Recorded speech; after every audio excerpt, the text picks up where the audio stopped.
Habla. Sonido.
Bom dia.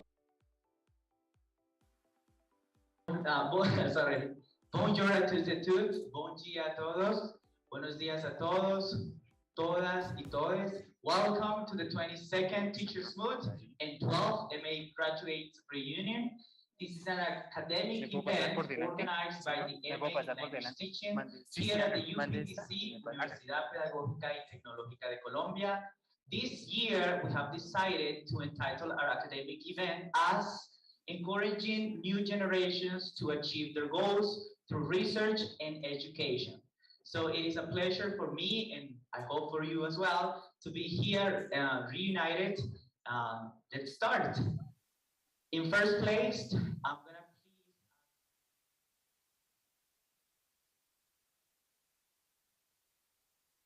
So thank you very much.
UPTC anthem.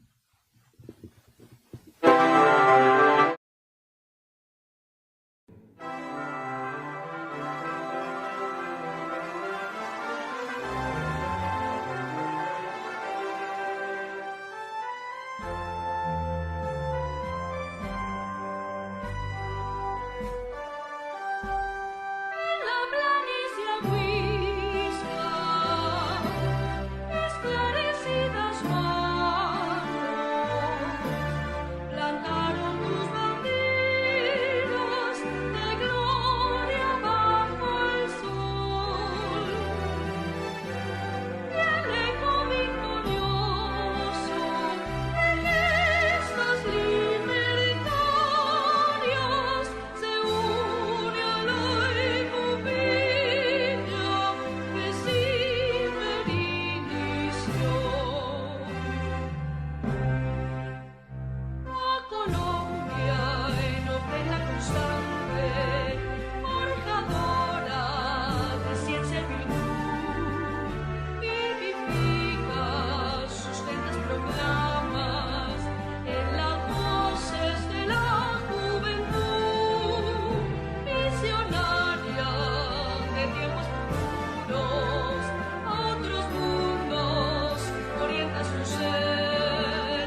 How's everybody doing so far? Everything good? Did you already drink a coffee? Before starting, I would like to remind you a couple of things before starting our academic event.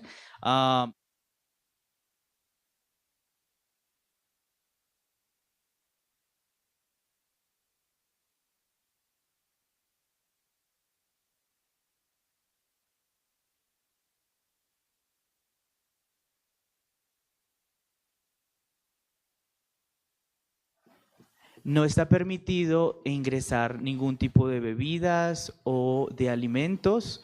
Vamos a tener un refrigerio en la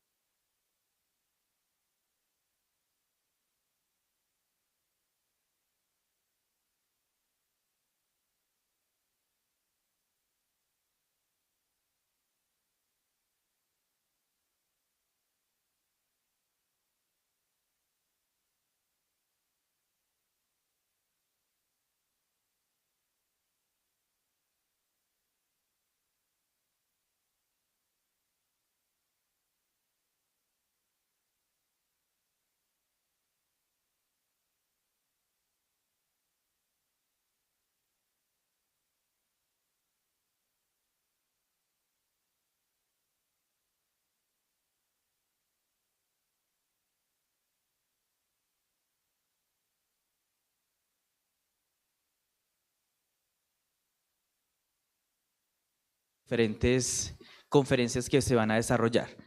En la mañana vamos a contar con 2 diferentes plenarias virtuales y una presencial. Van a ser asincrónicas porque las vamos a contemplar a través de nuestra pantalla acá, la cual se va a desplegar más adelante. A las 11 de la mañana vamos a contemplar al profesor Felipe Micán Castiblanco y luego nos vamos a dirigir a nuestro almuerzo. En la tarde vamos a contar con otra plenaria presencial.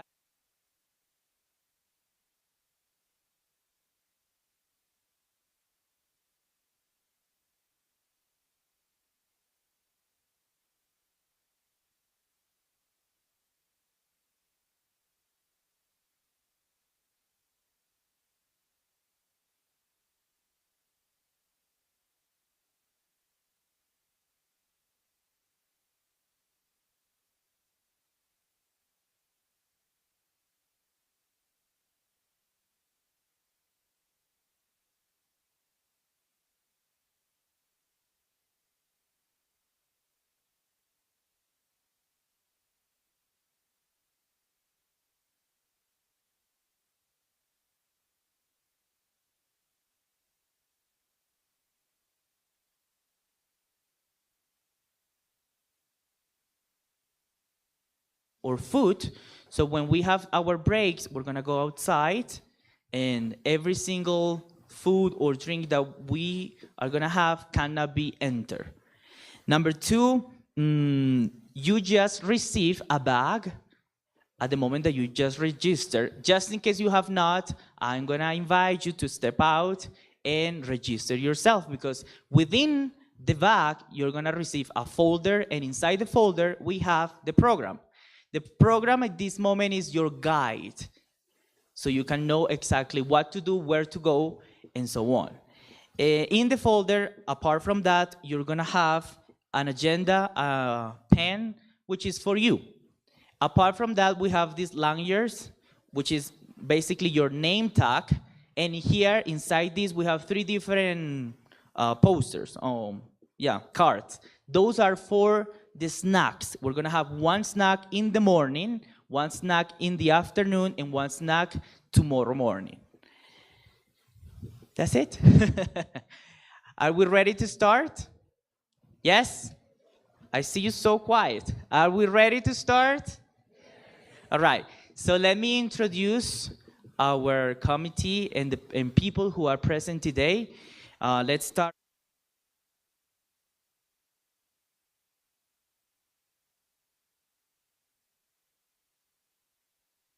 Buitrago, who is the head of graduate programs in the Faculty of Educational Sciences, Professor Maria Teresa Esteban, who is the head of the language school, And finally, Professor Berta Ramos Holguin, who is the head of the MA in Language Teaching.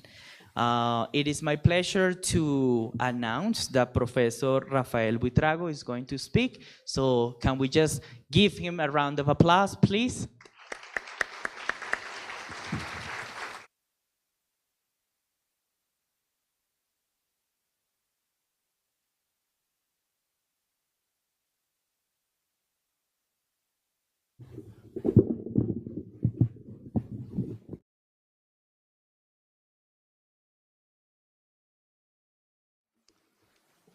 Cordial y afectuoso saludo para todas, para todos. Es un gusto, es un orgullo para la Facultad de Ciencias de la Educación, para la Escuela de Posgrados y en general, desde luego que para la Universidad Pedagógica.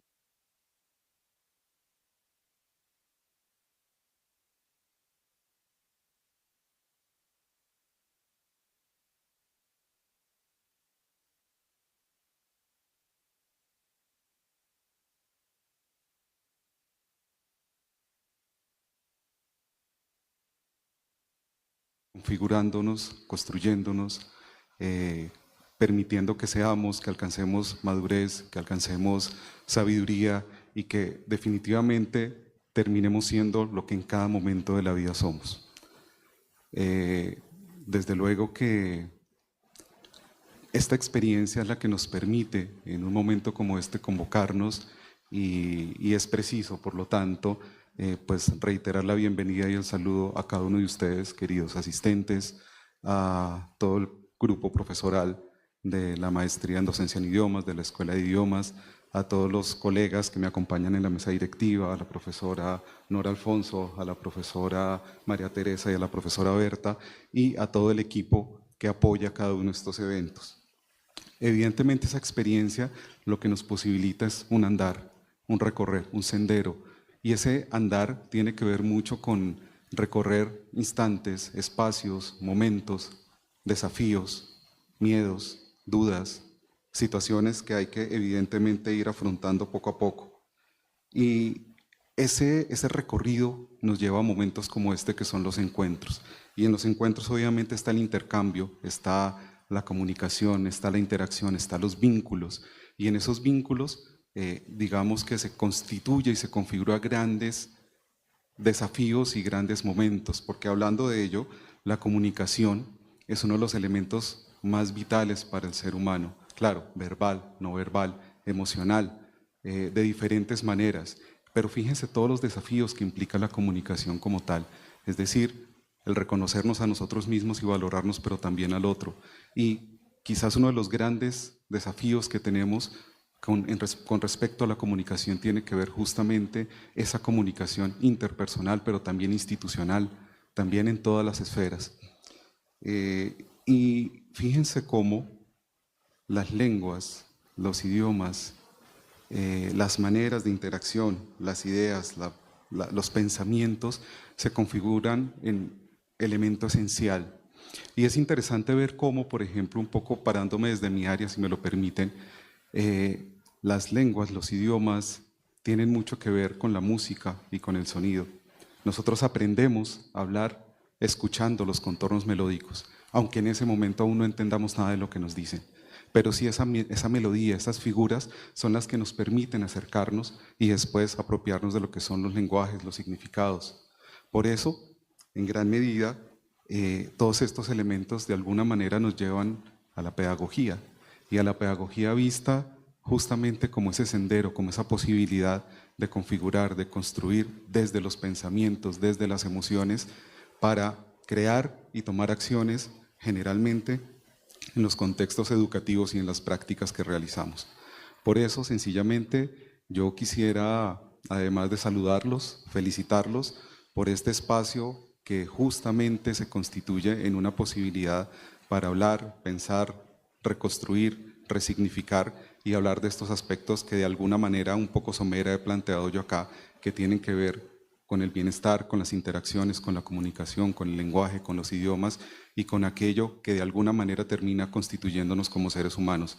Espero que tengan unos días muy interesantes, muy intensos, que aprovechen el encuentro, que esta experiencia sea un insumo más para lo que ustedes son y para su configuración como seres humanos, como profesionales, como pedagogos. Y reitero el agradecimiento por la invitación y, digamos, la gran alegría que representa un evento de estos para todos nosotros. Que tengan un bonito día, que tengan un bonito evento y seguiremos encontrándonos entre pensamientos, ideas, emociones y encuentros de este tipo. Muchas gracias.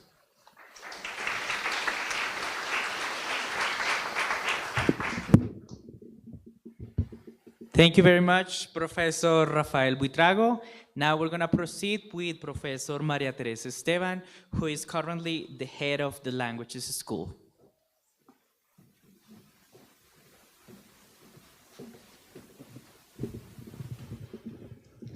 Good morning, everyone. How are you today? Okay, fine, but fine.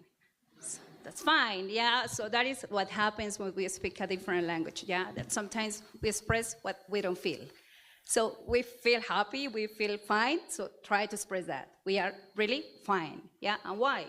Because today we are here together with an intention, and that intention is to continue learning about what we do as language teachers, the ones who are language teachers, and the ones who become language teachers. Okay, so this is not a formal speech, yeah, because as some of you probably said, I was not prepared. Yeah, I was just invited to be part of this ceremony. And I was thinking about what we do as language school.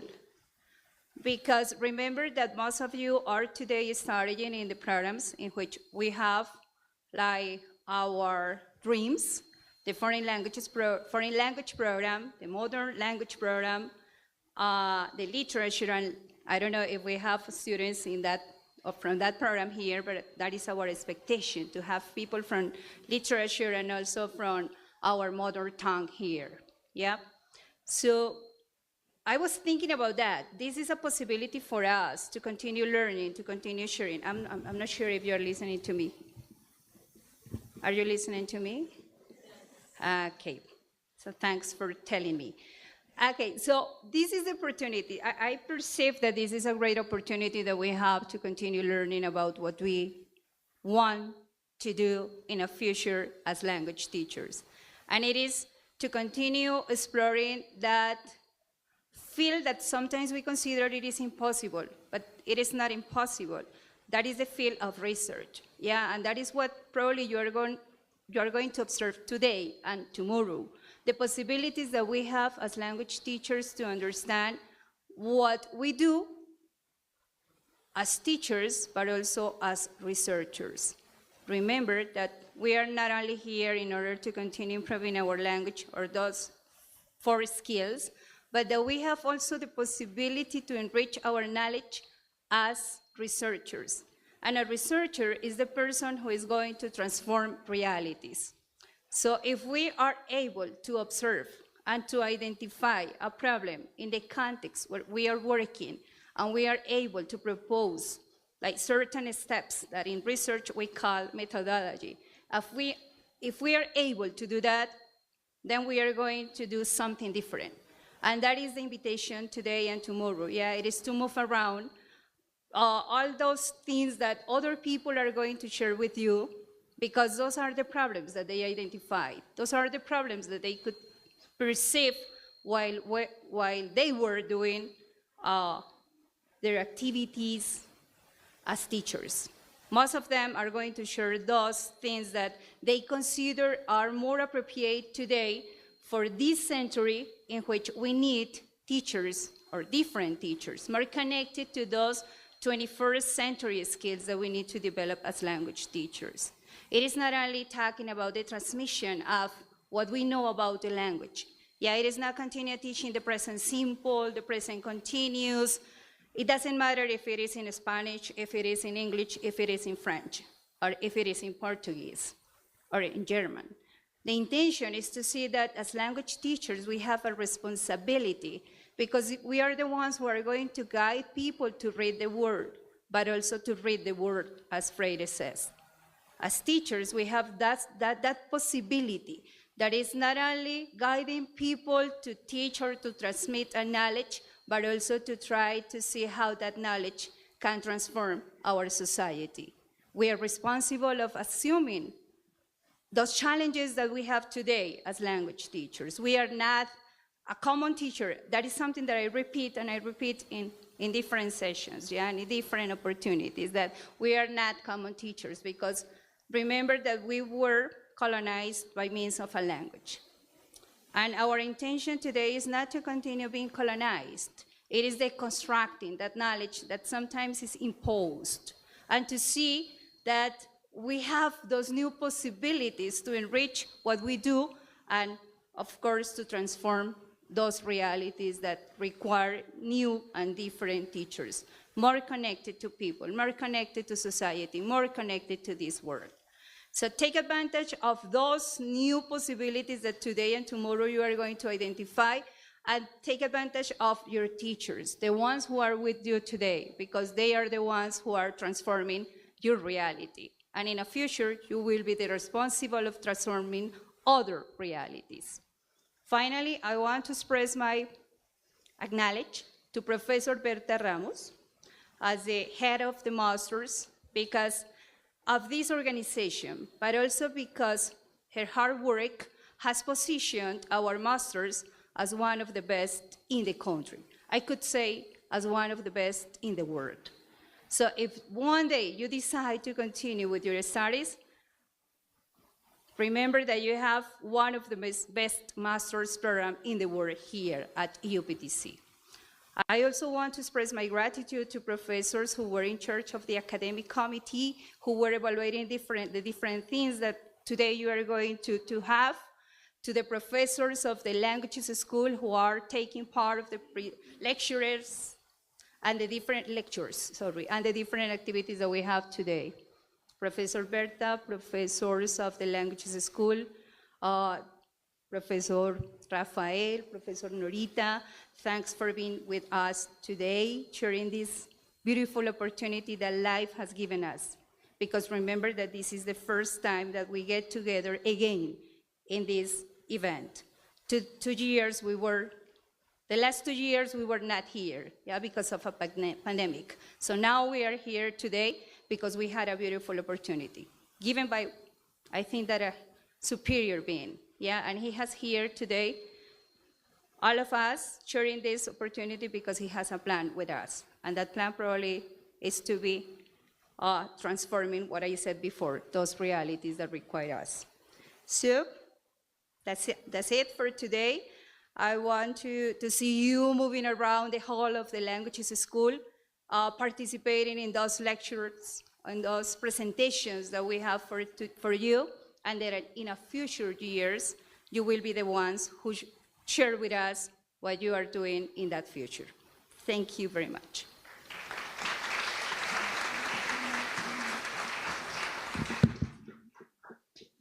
Thank you very much, Professor Maria Teresa. Now we're going to move on and wrap it up this event with Professor Berta Ramos Holguin, who is the head of the MA in Language Teaching.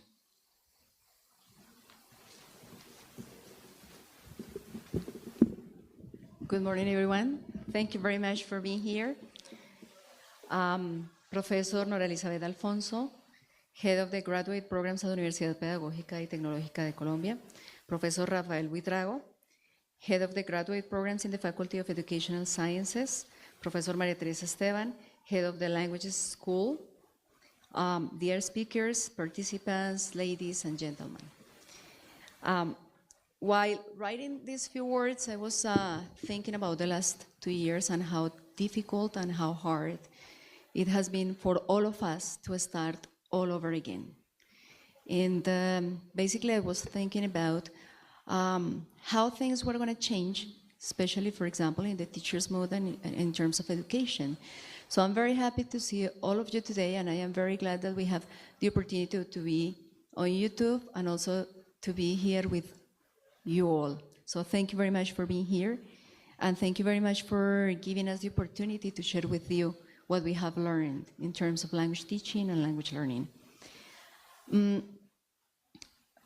Well, again. So I'm very pleased to welcome you all and share the opening ceremony this morning to the 22nd Teachers Moot and the 12th MA Graduates Reunion organized by the Masters in Language Teaching at the Universidad Pedagógica y Tecnológica de Colombia. The 22nd Teachers Moot will include numbers of topics regarding language learning and language teaching. This event has been designed to include lectures, research reports, and workshops in Spanish, English, and French. Besides, we have invited speakers from Brazil and Colombia who will share with us their knowledge and expertise in relevant and updated topics for our field of study, such as the tensions within our contemporary universities, teachers' development, gender issues in language teaching, international mobility, materials design, and intercultural competence. I would like to take this opportunity also to express my gratitude to the Curricular Committee of the Masters in Language Teaching, the Administrative Assistant Sonia Mendez Zuluaga, the ushers, who are the people who you see all around helping you and guiding you, the members of the Research Group TONG, the presenters and our guest speakers, Professor Rogerio Lobo Saber, Yara Carolina Campos,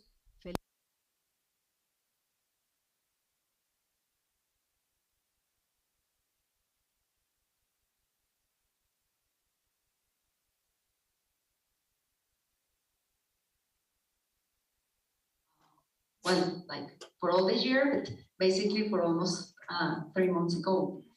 And they are here with us today. We truly appreciate your help and your dedication.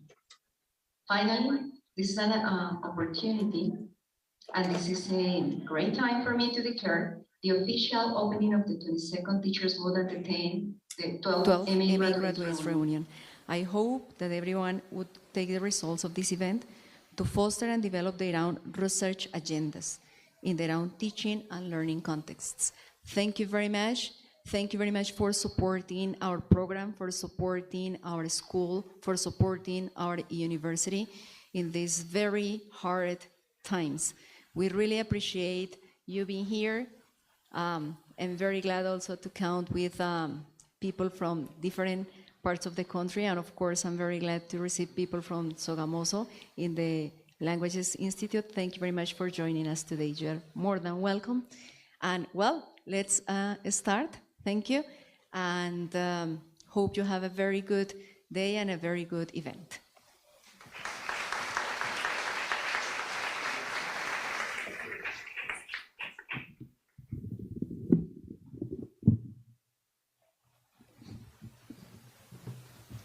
Okay, thank you very much, Professor Berta. Now, before actually going through our first plenary, I would like just to remind you a couple of things. And number one, we're also streaming online. So if you're on YouTube, thank you very much for being here as well with us. Number two, don't forget that this is an auditorium, so we cannot just enter any kind of drinks or foods. We really appreciate your understanding. Thank you very much. Now, Professor Aida is going to help us because we're going to start. Are you ready to start? Yes?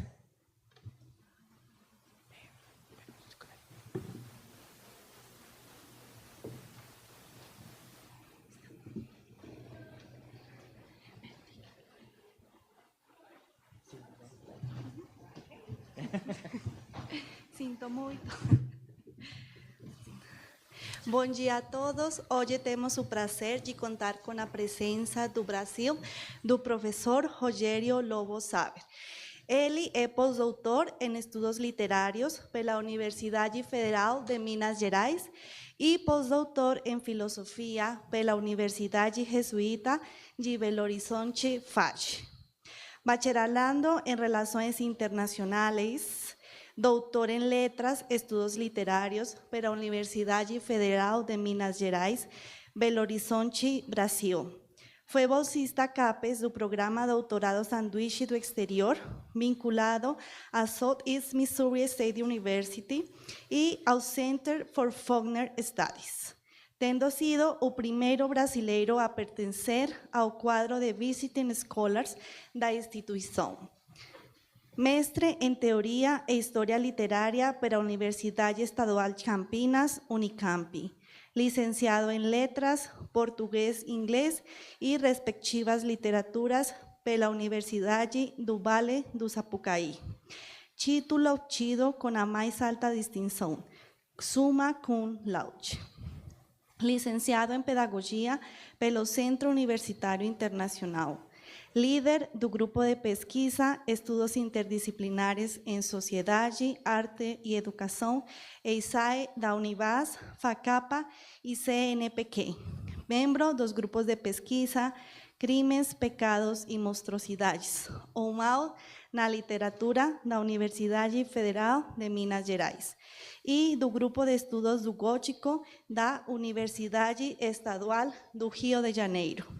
Principais linhas de pesquisa e interesse: teoria e crítica literária, literatura comparada, estudos culturais, arte e educação, relações internacionais, literatura gótica e cultura del sur, de William Faulkner. Então, damos a bem-vinda ao professor Rogério Saber, bem-vindo à Universidade Pedagógica e Tecnológica da Colômbia. É um prazer contar com a sua presença. Vamos, então, compartilhar os slides e a gente pode começar. Muito obrigada, professor Saber. Buenos dias. Can you listen? Sim. Is that okay with the audio? Só um minutinho, eu esqueci, meu Deus, falar o título da sua conferência, mas só esqueci isso, tá? O professor Rogério vai fazer sua conferência no idioma inglês, mas as perguntas podem ser feitas em espanhol, inglês ou português, não tem problema. O professor Rogério vai apresentar para a gente a conferência Tensions within Contemporary University, Economifications and Internationalization. Professor Rogério, você está ouvindo certo? Yes. Tá. Tudo bem. Muito Você está me obrigado. ouvindo bem? Tá, muito obrigado, bem-vindo. Então, você pode começar. Okay. So, good morning, everyone. First thing of all, I would like to thank you for being here. And I would like to say a few words thankful for Professor Berta Holguin for the invitation, for the kind invitation. I would like to say thank you to the members of the committee who were in charge of the organization of this initiative, which is a very important one. And I would like to say thank you to my colleagues and my friends who they are always with me in the educational fight. So we know the challenges we face nowadays. So without our colleagues and our friends, the task would be more difficult to get accomplished. So I'd like to say thank you, everyone. And although I'm a little bit far from Colombia, please welcome my kind greetings from Brazil. So today, I'm not going to talk with you about literature, which is my major, but I'm going to share with you a few ideas and a few provocations about the contemporary tensions we face in the universities nowadays. So two keywords will guide my lecture here. And those keywords are economification and internationalization. They are important words, they are common words in our academic environment. So I would like to call your attention for some ideas connected to these economic interference over our institutions. So this is a common reality in Latin America, but we have, as I mentioned before, some provocations. We have some dilemmas here, and I would like to share with you a few ideas about it. Okay, so is everything okay with the audio?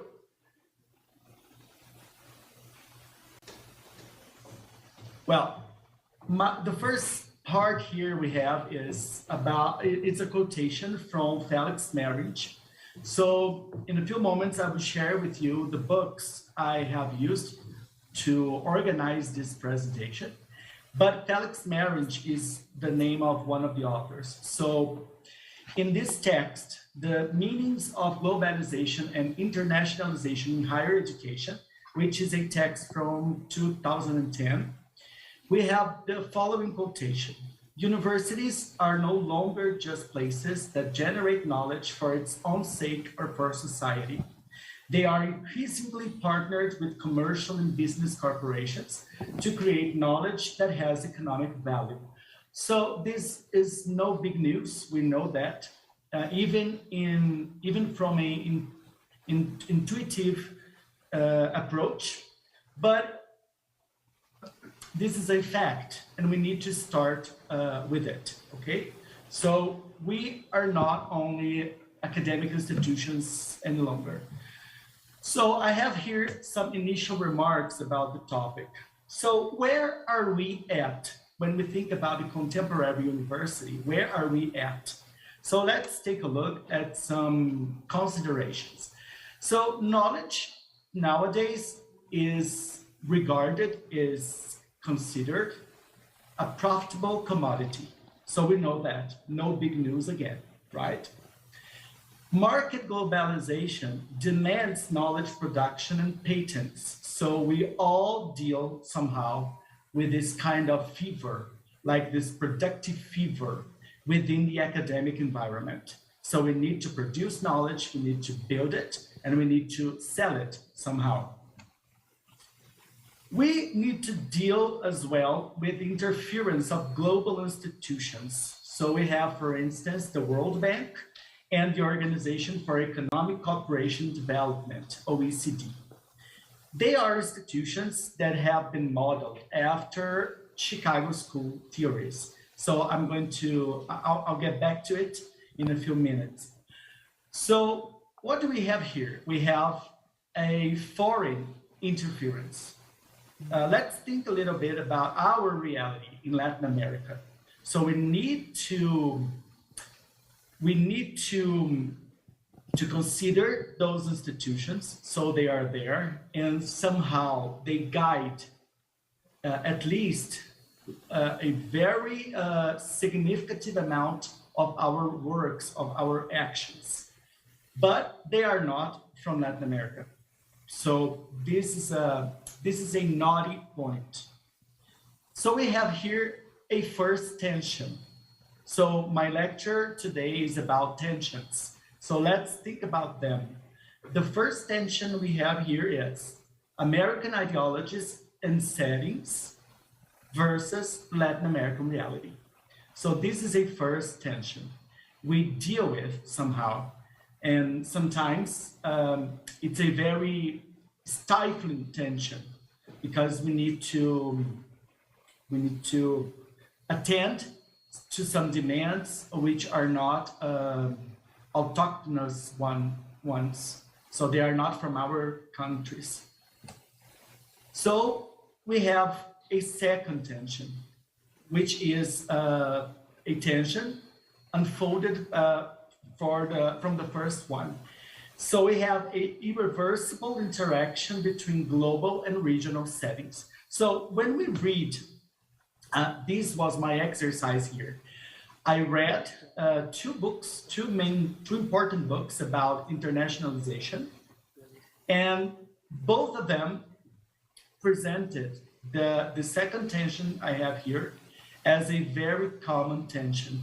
So this is a tension faced by all universities in the world nowadays. So we have to deal with a global environment, and alongside it, we have to deal with a regional setting. So how can we handle this interaction? Sometimes it's a very nice interaction, sometimes it's not. So this is the challenge.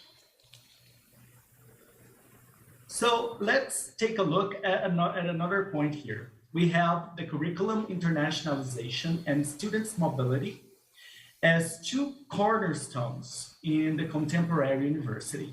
So we all listen to this time and time again. about internationalization, about students' mobility. So which students, who are the students who are going abroad, who are the students our universities are receiving, are welcoming, and so on.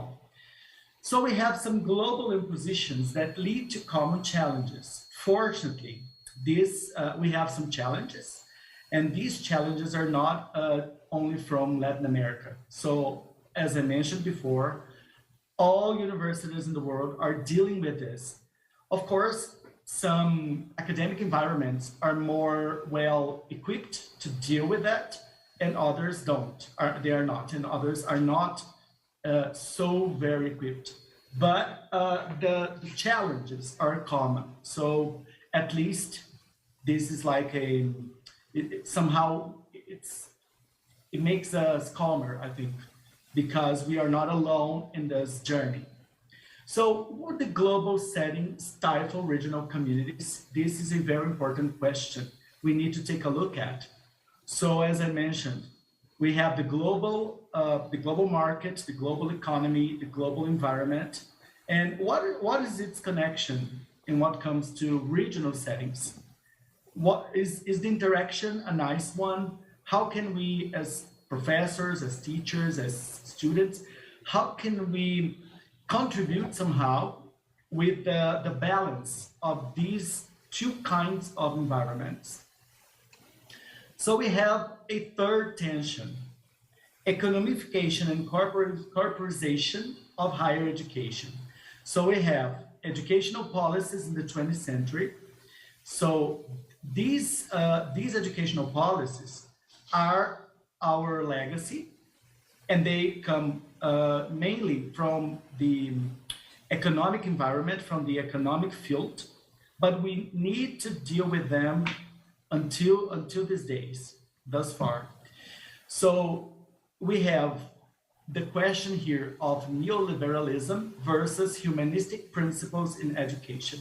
So summing up, we have a great amount of our educational policies in our contemporary university are policies that has come from the economic sciences. So we need to deal with them. And sometimes sometimes it always is another challenge. So what can we do? Because on one hand, we need to develop humanistic principles in the university, because especially from our courses, especially for us, we are from the humanities, we need to attend these principles so we are not corrupting the basic principles, the basic ideas of education. But on the other hand, we cannot overcome, we cannot forget the economic pressures we have installed upon us. So what I want to share with you here as well is some contemporary trends and initiatives concerning knowledge production and transmission. So once more, we have here some challenges which are contemporary challenges all over the world. So we are dealing here with a worldwide environment, and we are not dealing here just with a specific environment X or Y. So they are common challenges. And these are the two books I have read in order to prepare this presentation. So the first one is about globalization and internationalization in higher education, written by Felix Marins, edited by Felix Marins and Nick Foskett, which is from 2010, but the discussions are still alive. And we have Joe Sprink with his book, Economization of Education. So I collected the main information in the two books, and that is why I want to share them with you. So another stop in our path here, in our journey. Let's think a little bit about the economic thinking and its gliding into contemporary educational territory. So as I mentioned before, we have some ideologies from the economic sciences, and they have glided into the academic environment, into the contemporary educational territory. So let's take a look. In the 20th century, the Chicago school theorists have modeled several educational policies. So we have here three important names. They were economists.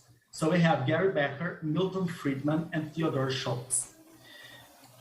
And they have today, their theories today are a little outdated in some aspects, but they still interfere in our educational policies.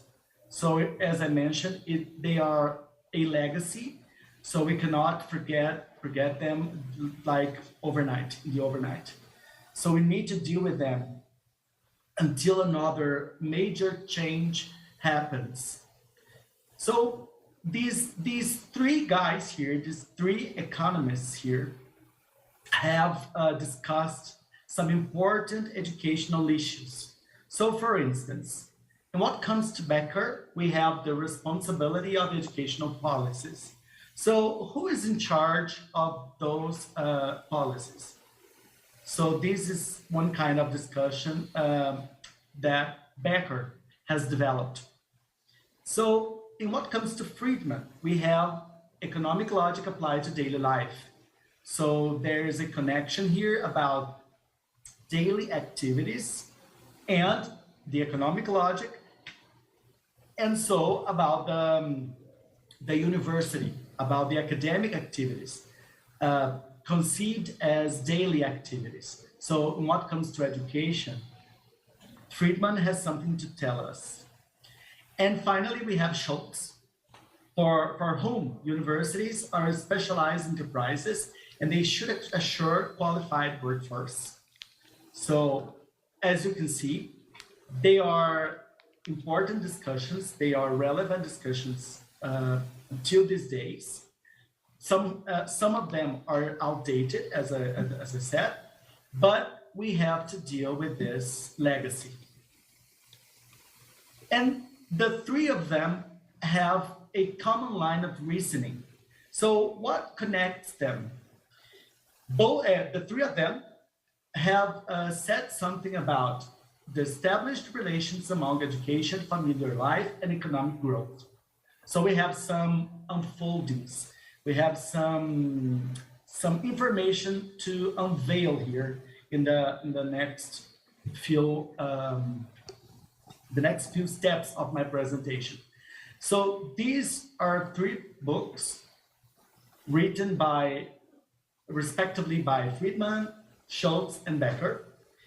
And although we may not know them deeply, they are interfering in our academic environment nowadays. So they still do it. And the common conception to Friedman, to Schultz, and to Becker is the conception of human capital. So I think everyone has already listened to this expression. So human capital, it's a very common expression these days. And for the three authors, the concept has the following meaning. So we are dealing here with the knowledge and skills that an individual has, and they are like an individual inventory, so they are unique somehow. And these knowledge and these skills allow me to accomplish economic valued activities. So it's like they are my gifts that I can improve, that I can model, I can improve, and they help me to produce something with an economic value. And a potential origin of this concept, where does it come from? So theoreticians say that the ideal of human capital has started with Adam Smith in his book, The Wealth of Nations, back to 1776. So it's not a modern, it's not a contemporary expression, it's not a contemporary term. And back to Adam Smith, we had already this idea that human capital are the individual gifts which are an immutable capital.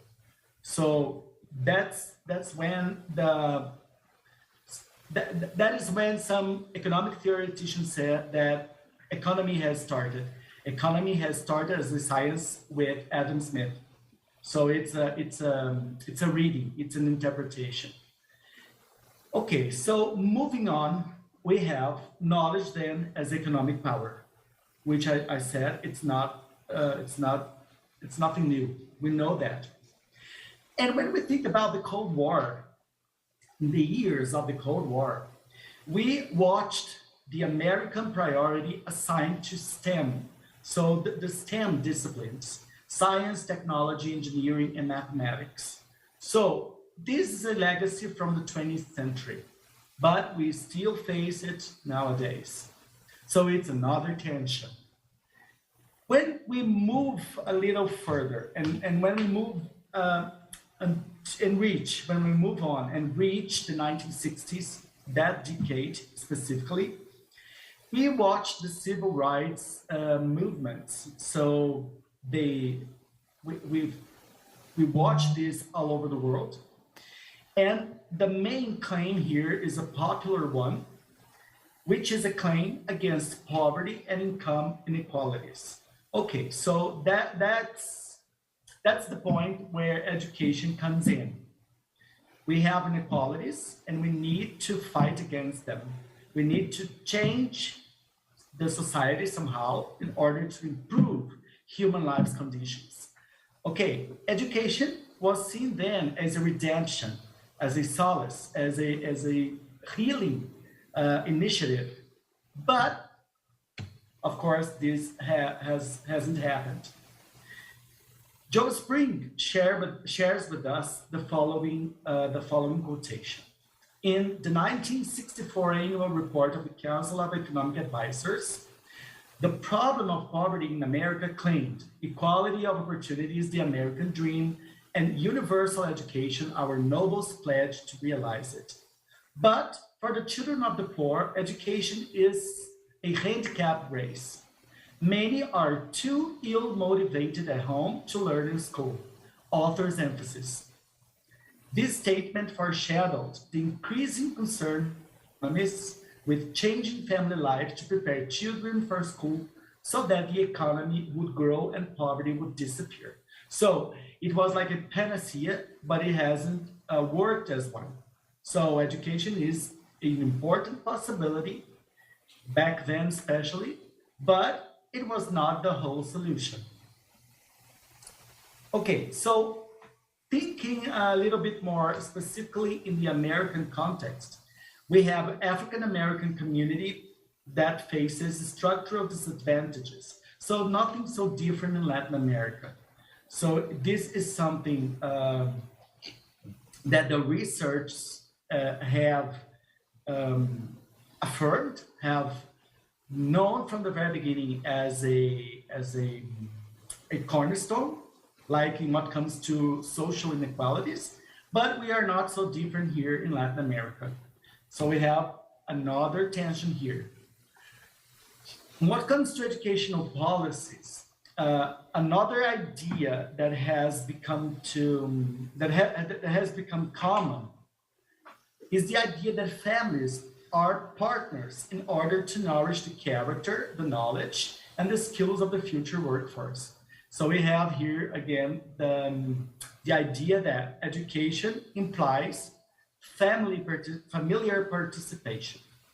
But when nowadays we face and we witness several dysfunctional families, how can this be? How can this work in the way like the most properly one?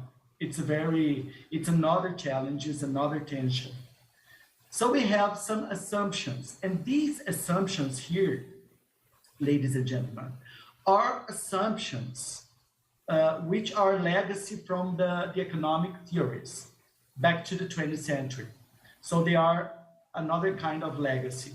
So the first assumption is A dysfunctional family has a negative impact over children's educational trajectory. So, no big news, but somehow this shows us where things have started from. So where did this idea begin? So we have here an explanation, a possible explanation. We have then another assumption, the assumption number 2. An individual with no schooling will corrupt others. So if I don't go to school, if I cannot go to, if I cannot go for an academic formation, I will face unemployment in my society. So my society will face unemployment and criminality. So it's another assumption, which is one of our legacies. A third assumption is that the more education, the more economic surplus. But once more, all these assumptions are not correct, like in the whole time. Of course, education brings more economic production. Of course, they are connected. Of course, education is very important and can heal societies and can help societies, but they not alone. We don't. It's not the full medication, the full remedy, the perfect remedy for all problems. But these are important assumptions. Okay, another tension then. We have the intrusion of these exogenous theories, these economic theories, amidst educational policies and philosophies. So once again, the tension is, I have an economic pressure on the one hand, and on the other hand, I have the humanistic principles. So how can we balance them? And these economic theories have started several other discussions, several other topics of discussion. So we have the state intervention in education. What's the role of the state, if it has one?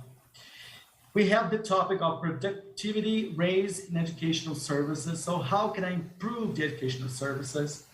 We have the topic here about the levels of investments in education. So what comes to,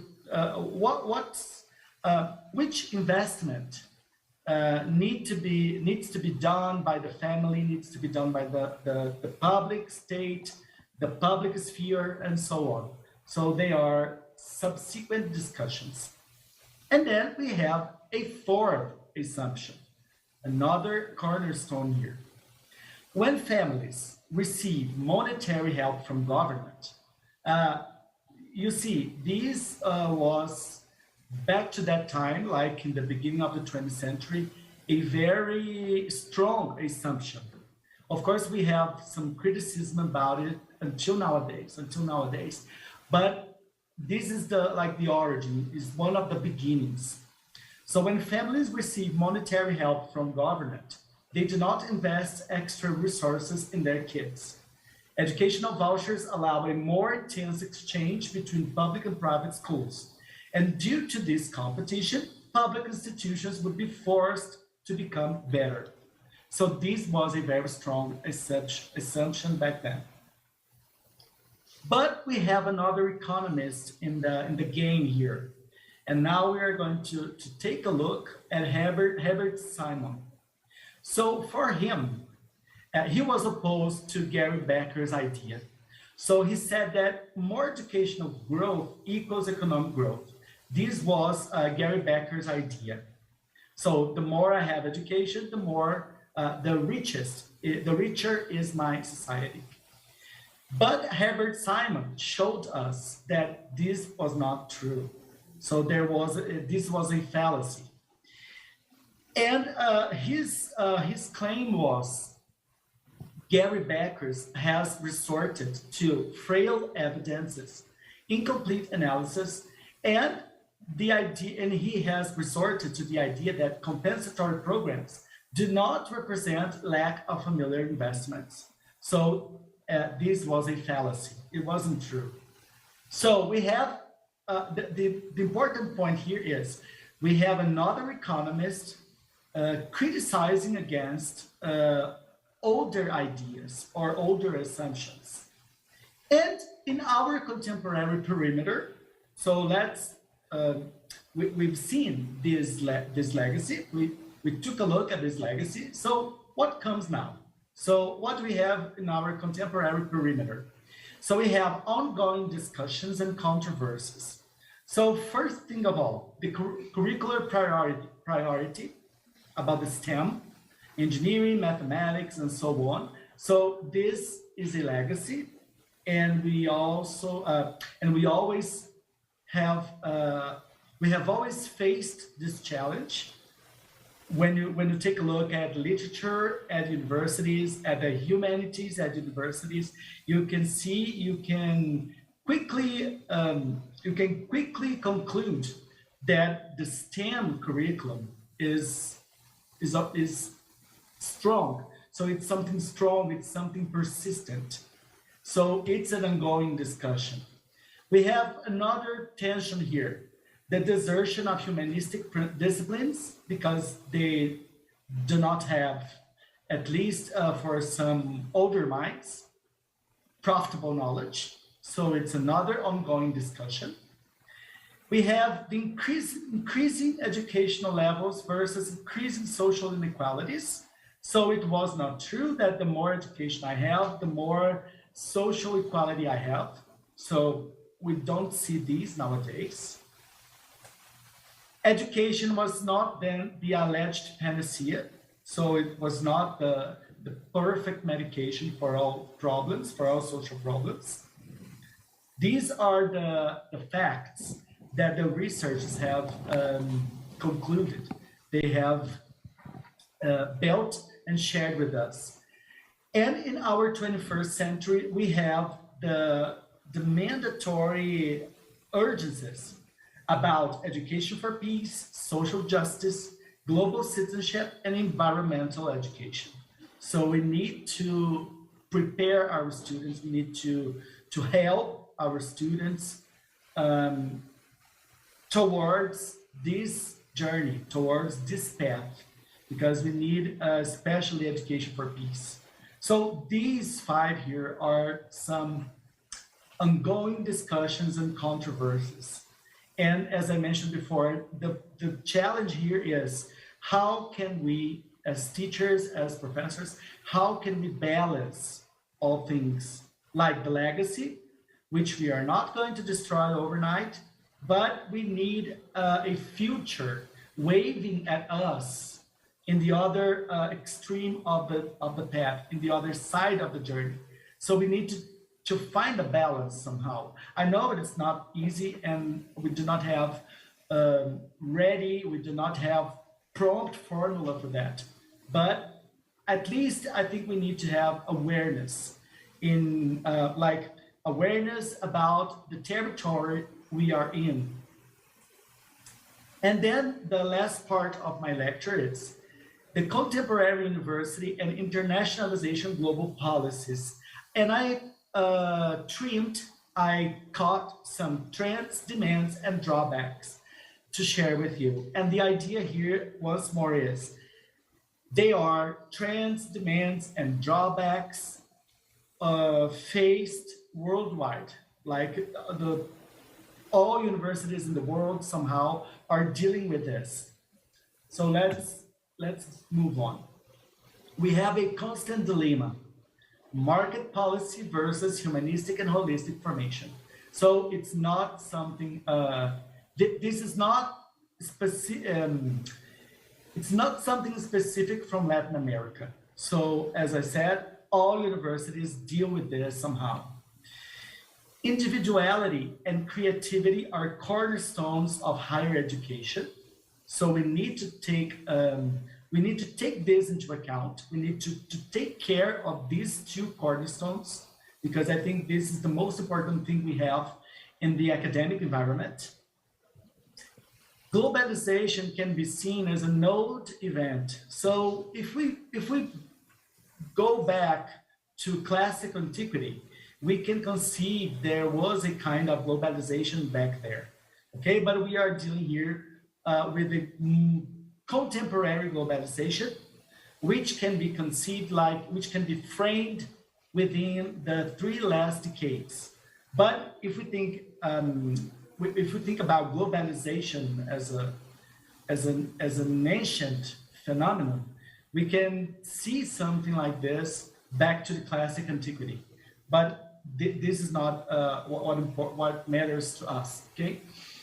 And internationalization is a contemporary demand. That is why we are here, sharing experiences through countries, which is not bad. This is a very important thing.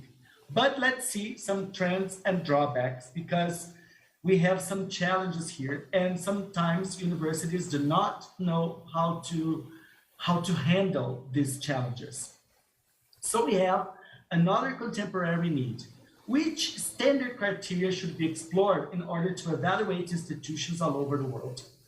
So how can we evaluate? More tensions result from this. So we have, for instance, I'll skip this screen here, okay? Just to save a little time. But the tension here is about the different rankings. So if you take a look at The Guardian, Times Higher Education, Shanghai Jiao Tong University tables, and so on, you will see that each ranking has a different standard for evaluation. So which could be the standard one? It's another challenge. So different criteria in different rankings.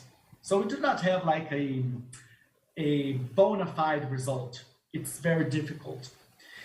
So we have another tension, the leveling, the planification of national and regional contexts.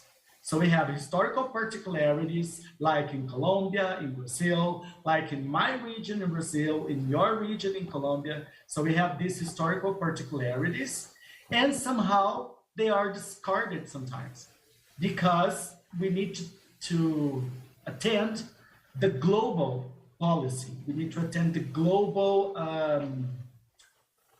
demands. So we have this dualistic standpoint, rich economies versus poor economies. So as you can see, it planifies. We have another tension, which is the brain drain, so the transnational intellectual migration, because like, especially in Latin America, people move due to lack of better resources for working. And we have some expansion initiatives. So when what comes to internationalization nowadays, we have policies for elaboration and sharing of educational material. So if I build up an online material, how can I share it? Or how should I share it in what comes to copyright issues? So it's another tension. We have the exemption of academic fees and tuitions. So in order to make it easier, some institutions exempt their students, their foreign students, and what comes some payments. It's an expansion policy, but it's a tension, because without money, we would miss a great amount of resource, of financial resource. And we have the quicker approval of foreign educational programs. So in order to make the internationalization something quicker, something ready at hand, we have this bureaucratic stuff going on here. Like, we need to approve the foreign programs. We need to do that as quickly as possible in order to not miss students, in order to assure that these students will come to my institutions and so on. So as you can see, all of these things here are tensions. So tensions in our contemporary universities. Okay, so how many time do I have left? 5 minutes? Do I have more 5 minutes or not? 5 minutos. I'm moving to the end. Você está me ouvindo? Ele me ouve? Let me see here. Você está me ouvindo? El otro? Okay.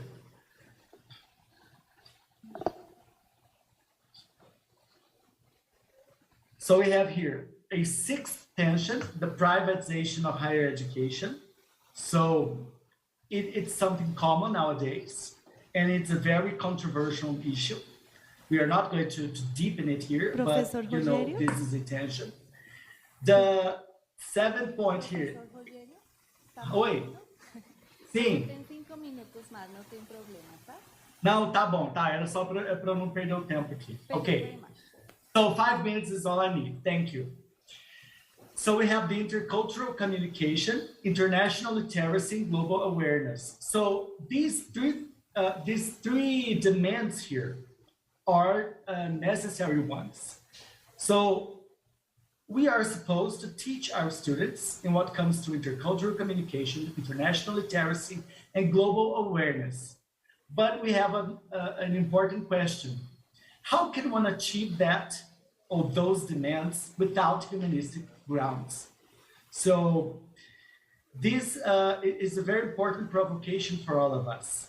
Okay, we need to teach our students in order to raise students, to raise professionals, to help professionals with, for instance, international literacy. Okay, but if our students do not study languages or arts or the humanities as a whole, how can we guarantee that these demands will be accomplished? So it's a tension. And the last place here, I spotted the internationalization as a profitable activity. Just a few examples. We have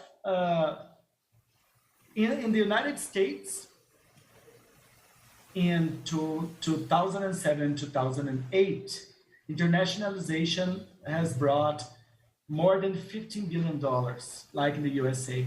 And in this period of time here, in this span of time, China, India, and Malaysia have reached the highest position in what comes to exportation of students. So we can see that internationalization is a very profitable activity. But we have finally some common challenges. So this book, the book edited by Marriage and Foskett, brings us 20 essays from 20 different countries. And these 4 challenges are mentioned as common ones. First of all, universities, contemporary universities, do not know about what internationalization really means. So, okay, we need to do internationalization, we need to do that, but we do not exactly know how to do it. So it's a common challenge. The second common challenge is the difficulty to overcome a traditional curriculum.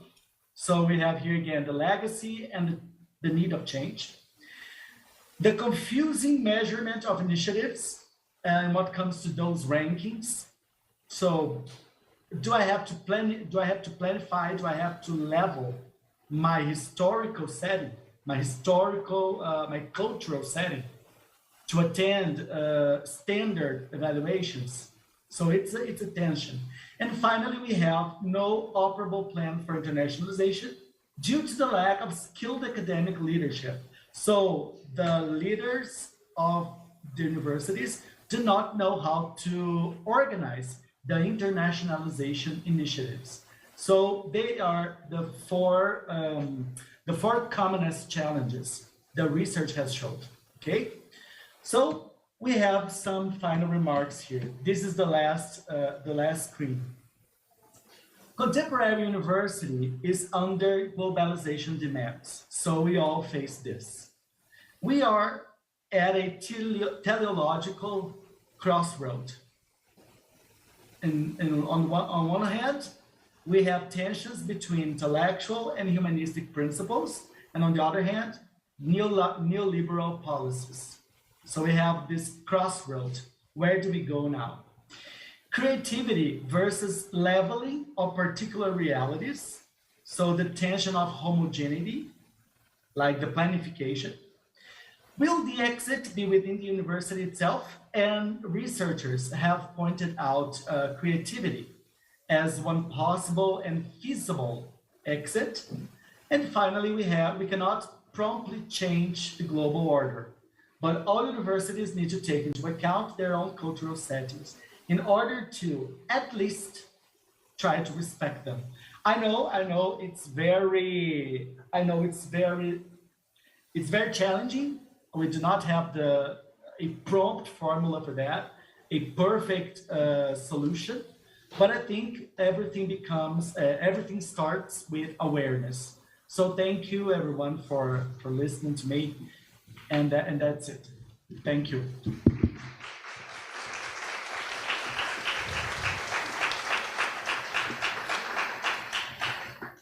No, thank you, Professor.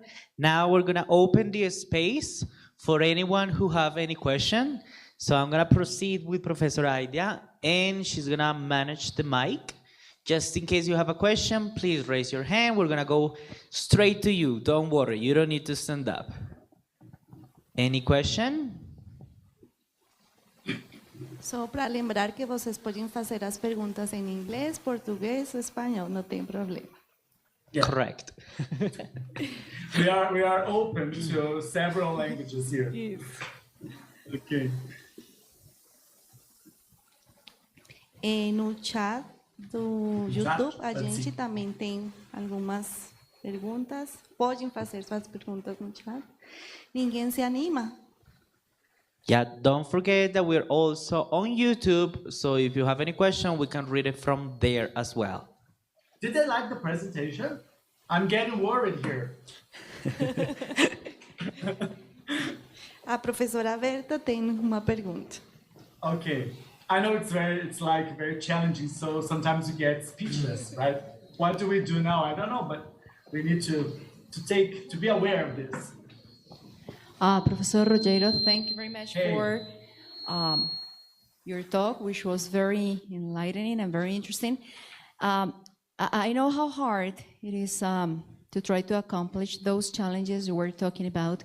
So I was wondering, from your own experience at the university where you work, what is it that you have done in order to fight for all these homogenization that we are supposed to have with all the rankings that we are supposed to fulfill? What can you tell us from your own experience at your institution? Thank you. Aida, the last words were like, I couldn't listen to the last sentence, so I couldn't grab the question. I'm sorry. Não tem problema. Ela está perguntando a experiência da sua universidade acerca da internacionalização e de outros processos. Sim, okay. So, Professor Berta, thank you once more for the opportunity. And what comes to internationalization here, we are like in the, I should say we are like in the beginning, because we have lots of documentation and lots of public recommendations, but a very challenging point, of course, it's about the financial stuff, because we need this or that or whatever. And what comes to monetary resources like financial support, we face some drawbacks. So I should assume we are like in the beginning. It's going on with these events. We are trying to expand, to exchange at least our professional work, like as professors, we are trying to exchange, to create some research groups, like with Colombia. So you always help us here from UPTC. So we are trying to do this kind of exchange, which is something feasible. It's something we can do. But there are lots of things still to do. And like the most challenging thing I see is the following. We have lots of recommendations and legal recommendations and documents, and of course they are nice. The policies are very well intended. More financial support. So we reach here a very problematic challenge, because we do not depend only on the university. We do not depend only on our particular setting. So we need we need to rely on the national government and so on. So I see that we are taking a few steps ahead, but there are so many things to do. Let's see what happens. But as I mentioned, I think the awareness maybe now is one of the most important things. We need to know what to do with this legacy that defines, especially the humanities, as something disposable. And we know that the humanities are not disposable, especially because one of the demands nowadays is international literacy. How can we expect this without teaching languages and culture and arts to our students? So that's it. But we are moving on. Let's see if the future brings better conditions. Muito obrigada pela sua resposta. Temos alguma outra pergunta? Não? Professor Rogério, muito obrigada. A UPTC agradece a sua conferência, a sua presença aqui nesse auditório hoje no Teachers Moot. Muito, muito obrigada e esperamos ver você aqui presencialmente. Muito obrigada e bem-vindo sempre ao PTC. Também convidamos você a assistir à seguinte conferência com a professora Yara Miranda, também da Universidade Federal de Minas Gerais. Muito obrigada, agradecemos. Mandamos um abraço aqui da Colômbia e até uma próxima. Graças a todos e keep the faith. Okay? Obrigada. Tchau, tchau.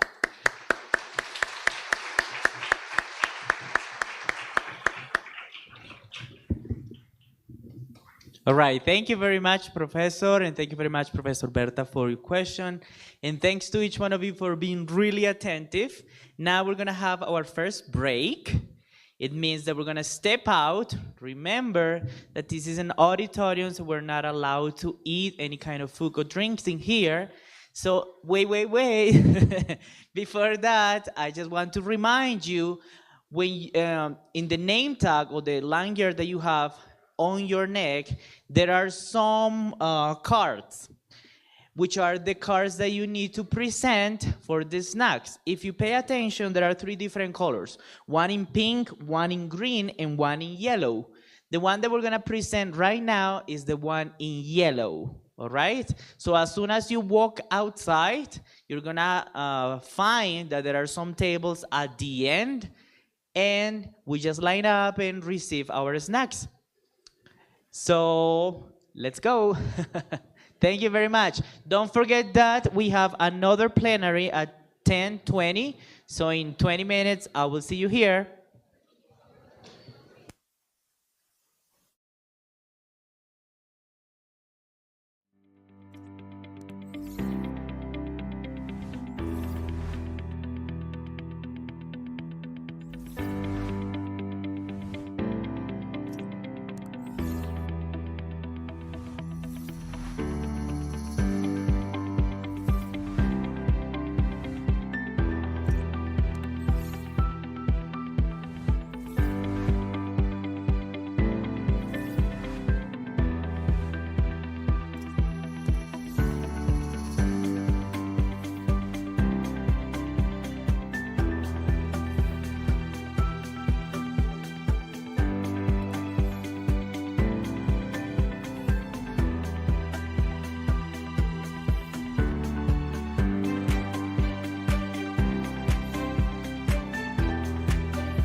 Welcome back, everyone. How's everybody doing? Everything good? All right, so we also want to say hi to everyone who is through YouTube. And now we're going to proceed with our second virtual plenary. This plenary is going to be held in Spanish by Professor Yara Carolina Campos de Miranda. And now it's a pleasure for us to introduce her. Damos la bienvenida a la profesora Yara Carolina Campos de Miranda, doctora y magíster en lingüística aplicada del programa de posgraduación en estudios lingüísticos de la Universidad Federal de Minas Gerais. Es licenciada en letra con énfasis en español y portugués. Ha sido docente de portugués como lengua adicional. Asimismo, ha trabajado como profesora en 6 ediciones de los cursos preparatorios de portugués, lengua adicional en el programa Estudiantes en Convenios de Pregrado, ofrecido por la UFMY. Participó en diversas versiones de los cursos de portugués como lengua extranjera del proyecto Más Médicos para Brasil. Cuenta con una amplia experiencia en la aplicación de la prueba internacional CELPE-BRAS.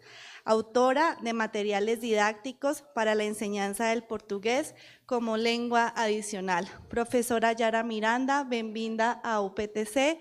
É um prazer contar com a sua presença hoje e todos nós, então, vamos ouvir a conferência Formación de profesores para la enseñanza a migrantes de crisis. Bem-vinda, professora Yara.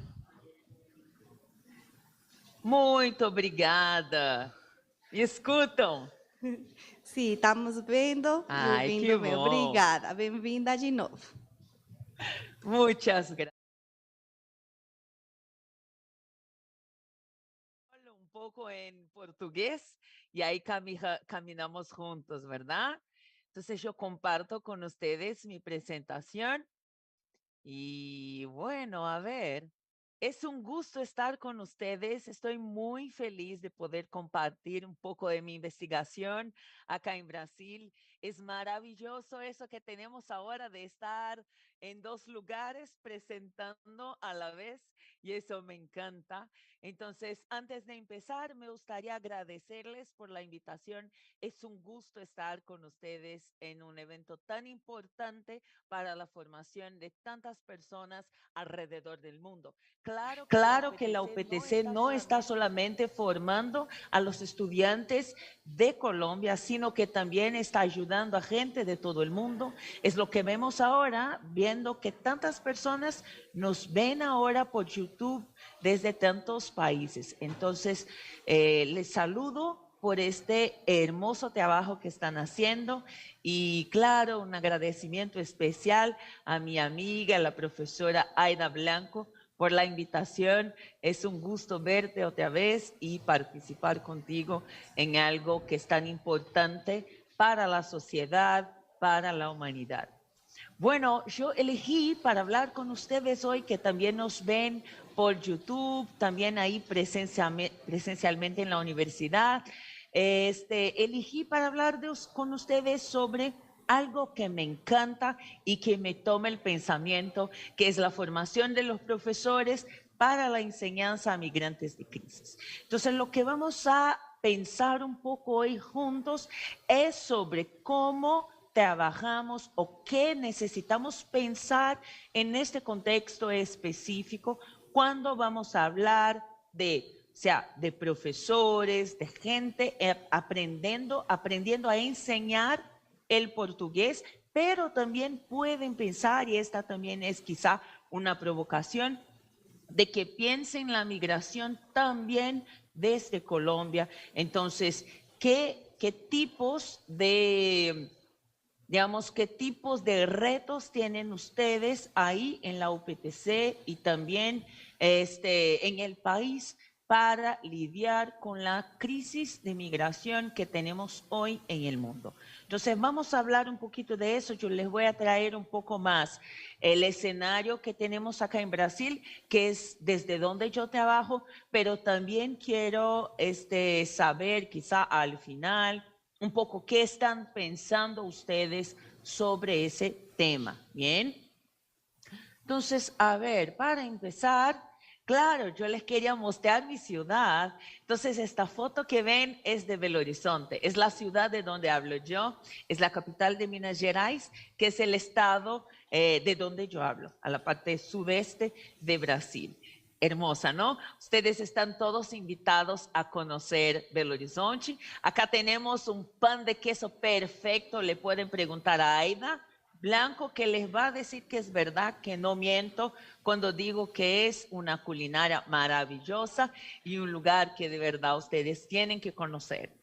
Y bueno, esta es la UFMG, que es la universidad donde hice prácticamente toda mi formación.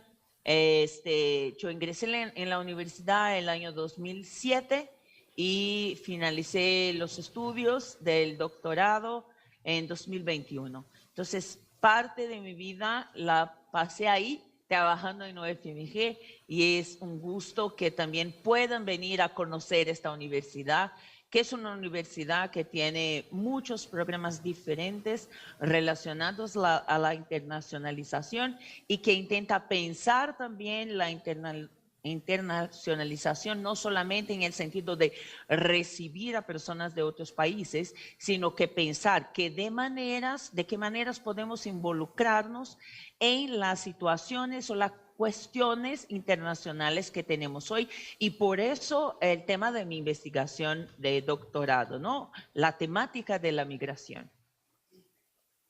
Bien, y esta es la Facultad de Letras de UFMG. Entonces, ustedes son invitadísimos a participar, a conocer acá, sean en eventos o quizá pasar un tiempo acá con nosotros en Brasil, en Belo Horizonte, en UFMG.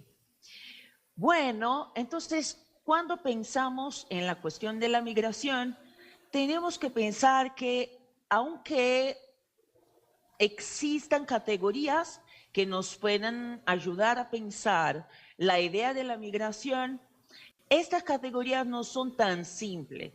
Entonces, no es tan simple pensar, por ejemplo, qué es el lugar de un refugiado, qué es el lugar de un migrante, de una apátrida. Y bueno, hay muchos cambios en la situación de una persona que pasa por una transición, sea por una cuestión de persecución, sea por busca de mejores condiciones de trabajo. Bueno, esa persona puede tener muchos motivos para necesitar salir de su país. Entonces, no es tan fácil decir, no, si esa persona es refugiada, ella está en busca de asilo y si de verdad necesita ayuda, necesita, digamos, políticas públicas que le ayude a alcanzar sus derechos en esta economía, en esa política, en esa sociedad. Pero esa persona no, esa persona vino para cambiar quizá su condición de vida, pero en su país no sufrió persecución, solo quiso cambiar de país para tener buenas condiciones o mejores condiciones de trabajo. Entonces, quizá a esta persona no necesitamos dar tanta atención. Bueno, sabemos que no es así. No es tan simple y no es posible cerrar a las personas en categorías y pensar que no son móviles también estas categorías.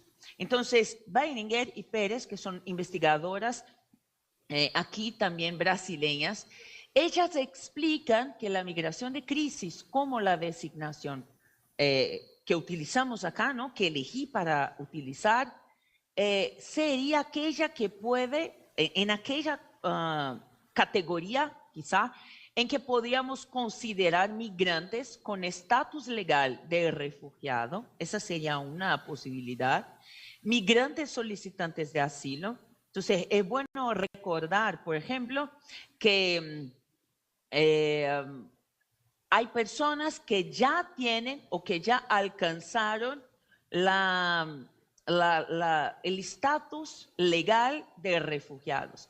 Pero hay también aquellas personas que todavía están en una fila, digamos, esperando alcanzar este estatus. Y en ese momento es pensar, estas personas también necesitan sus derechos, aunque al fin de ese proceso no sean reconocidas como refugiadas. Entonces, no solamente tenemos refugiados, sino que también tenemos personas que están a espera de su estatus legal como refugiados, por ejemplo.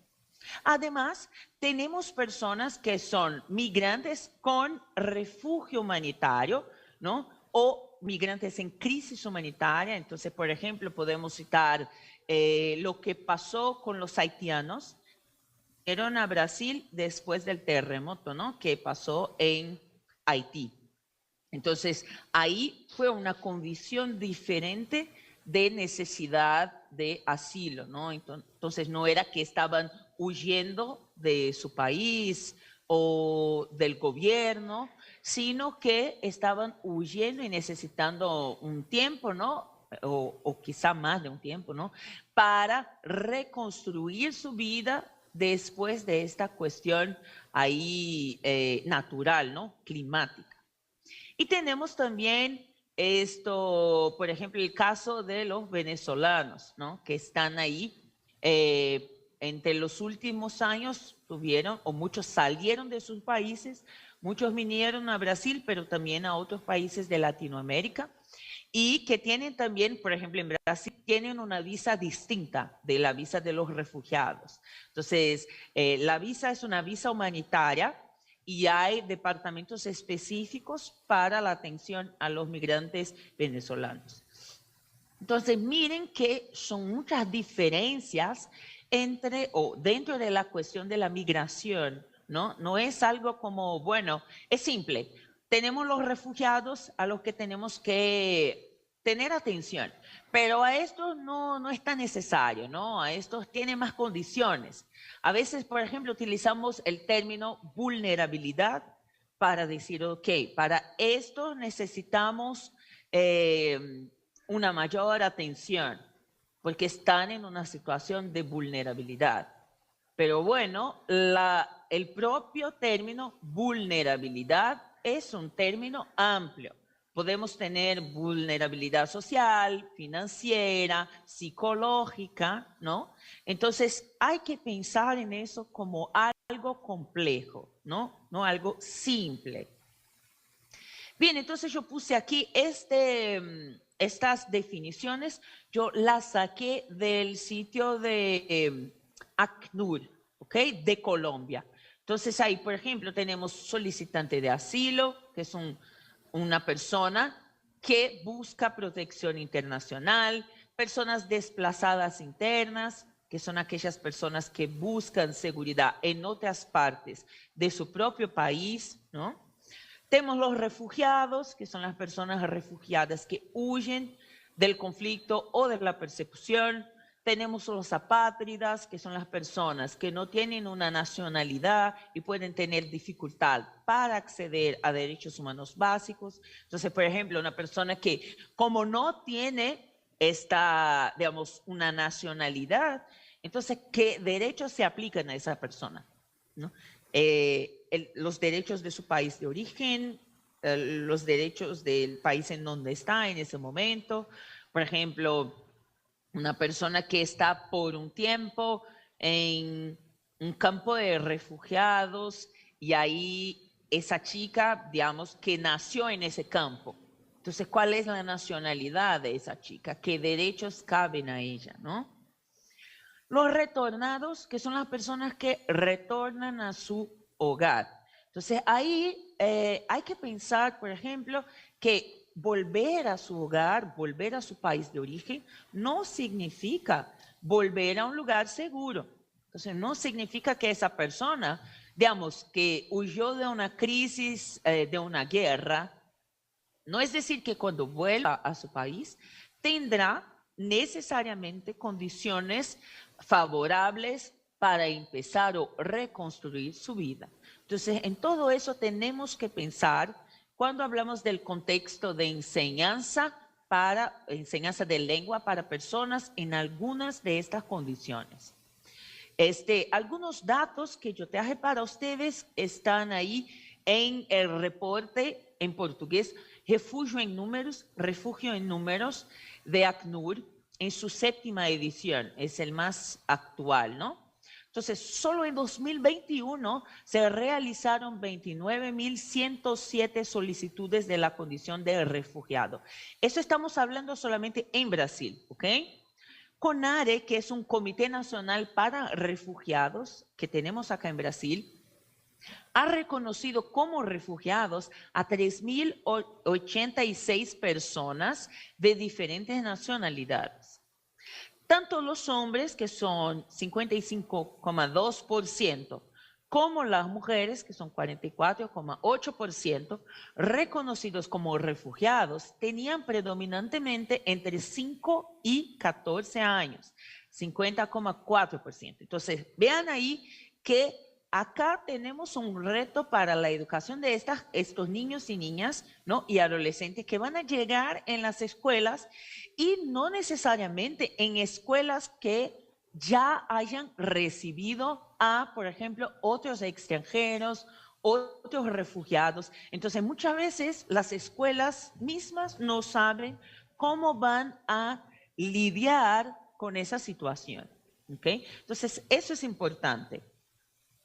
La nacionalidad con mayor número de refugiados reconocidos entre 2011 y 2021 es venezolana, que fueron 48.789 personas, seguidos de sirios, que son 3.682, y congoleños, que fueron 1.078. En 2021, el 72,2% de las solicitudes consideradas por la CONARE, ¿no? El Comité Nacional para Refugiados, se registraron en las unidades de la Federación que conforman la región norte de Brasil. Esta es otra cuestión importante, ¿no? Porque miren que estas personas llegan ahí en la región norte. Eso significa que solamente esa región se tiene que responsabilizar por el cuidado a estas personas. Bueno, esa es una cuestión importante. Entonces, tuvimos aquí, por ejemplo, casos en que hubo como una movilidad, como si los estados estuvieron como jugando a los migrantes uno hacia el otro, como desde el norte los enviaron al sudeste. Y desde el sudeste dijeron, no, acá no podemos recibir tantas personas. Entonces, hay que tener en cuenta que es algo que todo el país necesita pensar y claro, ¿no? Involucrarse para las soluciones de la cuestión. No la idea de una solución como si la migración fuera un problema, sino como una cuestión que tenemos que lidiar y que puede traer, claro, también muchas novedades para el país. Entonces, como vamos a ver en algunas experiencias que yo les voy a mostrar, hay mucho que aprenderse con la migración, ¿no? Tanto en Brasil como en el mundo. El estado de Acre concentró el mayor volumen de solicitudes de refugio apreciados por CONARE, que fue 47,8%, seguida de Roraima, que también es aquí, ¿no? Una parte de Brasil, 14,7%. Y es importante destacar la diversidad de países de origen de los solicitantes de asilo en Brasil en 2021. Ese año, ¿no?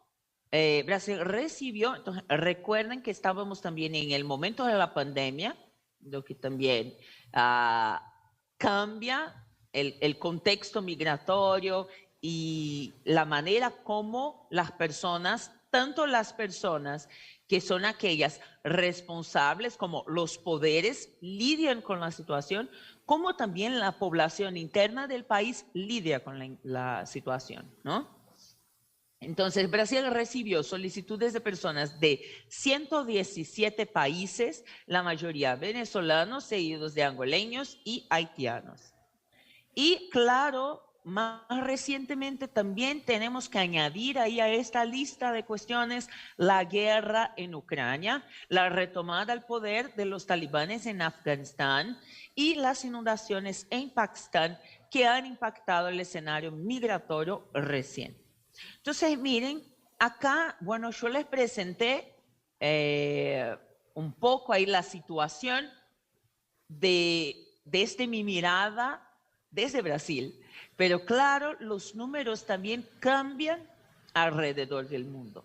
Entonces ustedes, por ejemplo, ahí en Colombia, probablemente tendrían ahí también números distintos y datos distintos que podrían presentarnos si estuvieran aquí en mi lugar, ¿no? Y eso es algo que nos muestra cómo es compleja la situación migratoria en el mundo. Y cuando digo compleja, no es solamente en un sentido, no es necesariamente, ¿no? En un sentido negativo, sino que en un sentido de que hay mucho que hacer para comprender toda la situación, para comprender y no solamente mirarla desde una perspectiva, ¿sí? Bien, ok. Respiramos y ahora recordemos que cuando estamos hablando de estas personas o de estos datos, no son solamente números, son personas. Son personas con sus historias, son personas con sus vidas, con sus traumas, son personas con sus dones, son personas con sus formaciones académicas, profesionales, que llegan a otros países y que van ahí a empezar una nueva vida, ¿sí? Entonces, eso es algo con que tenemos que tener cuidado, es que cuando hablamos de migración, como son muchos los números y estos cambian mucho y cambian muy rápido, hay que pensar que no se puede dejar llevar por los números.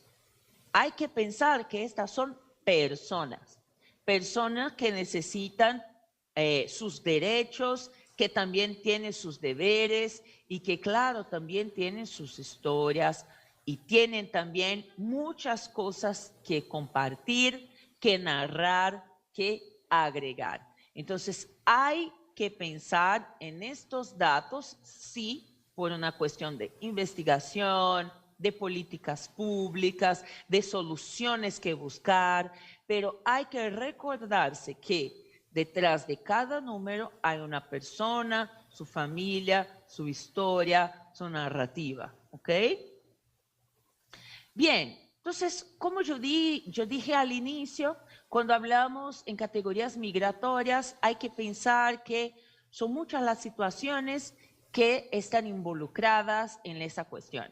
Entonces, no es solamente, yo cuando estaba hablando con Aida, y yo le decía, ¿no? A la profesora Aida, sobre el título de la presentación, yo le explicaba, por ejemplo, la diferencia entre decir migrantes en crisis, migración de crisis, ¿no?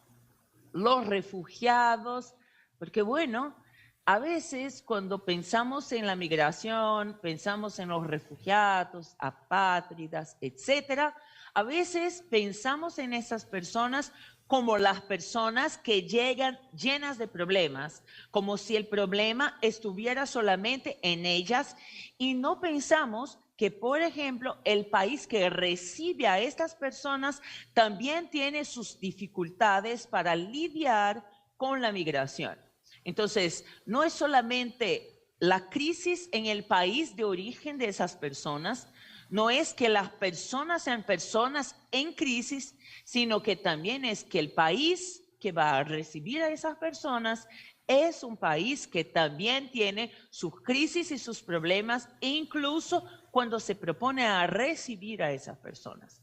Y la idea aquí no es pensar como una idea de cerrar los países para que no reciban, bueno, algo como, ahí tenemos muchos problemas, entonces vamos a tomar más este problema más para nosotros. No, no es esa la idea, sino que qué soluciones esta nueva cuestión nos trae o qué nuevos aprendizajes nos trae esta nueva situación y que podemos utilizar para, como humanidad y sociedad, cambiar la vida de esas personas que llegan y también dejarlas cambiar nuestras vidas y también nuestras políticas, ¿no? Para que nos tornemos países más humanos, más inteligentes socialmente, económicamente, políticamente.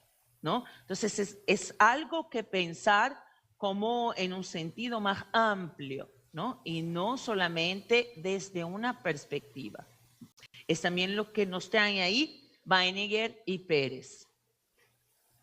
Bueno, entonces para hacer aquí quizá una pausa en los datos y en las cuestiones teóricas, yo les quiero compartir algunas historias para que entiendan desde qué lugar hablo yo. Entonces, desde dónde empezó mi investigación, desde dónde empezó el interés por estas cuestiones, ¿ok? Entonces, bueno, en 2015 yo estaba iniciando mis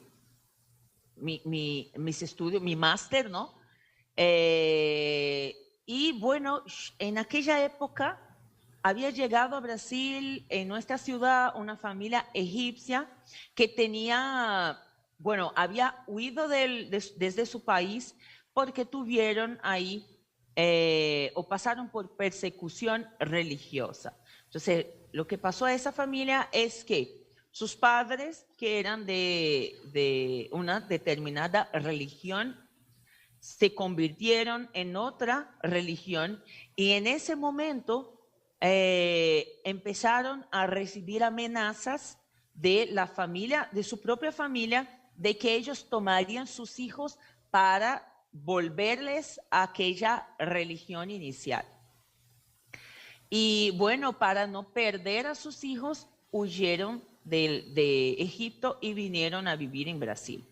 Entonces me llamaron a conocer esta familia y me pidieron, porque en aquella época yo era profesora de portugués para extranjeros en la universidad, teníamos ahí programas de enseñanza y los estudiantes del máster y del doctorado podían hacer prácticas de enseñanza en la universidad. Y bueno, lo que pasó fue que empecé a enseñar a esa familia y eran la madre, el padre y 2 hijos. Una niña adolescente de 13 años y un chico de 9 años a la época. Y bueno, lo que pasó fue que yo vi cómo era diferente o cómo eran diferentes las necesidades de estas 4 personas, aunque fueran de una misma nacionalidad, de una misma familia, que tengan o que hayan venido a Brasil por una misma situación, eran personas distintas, en edades distintas, con situaciones, ¿no? Personalidades y claro, necesidades distintas, también con sueños distintos, ¿no? Con deseos distintos, dones distintos. Entonces, esta fue una primera experiencia muy importante en mi formación académica y también profesional. Después, en 2017, una amiga que empezó a enseñar a una familia siria, ella estaba también haciendo su investigación en máster y me llamó, me invitó a ayudarle voluntariamente en la enseñanza de una familia siria. Entonces, lo que pasaba es que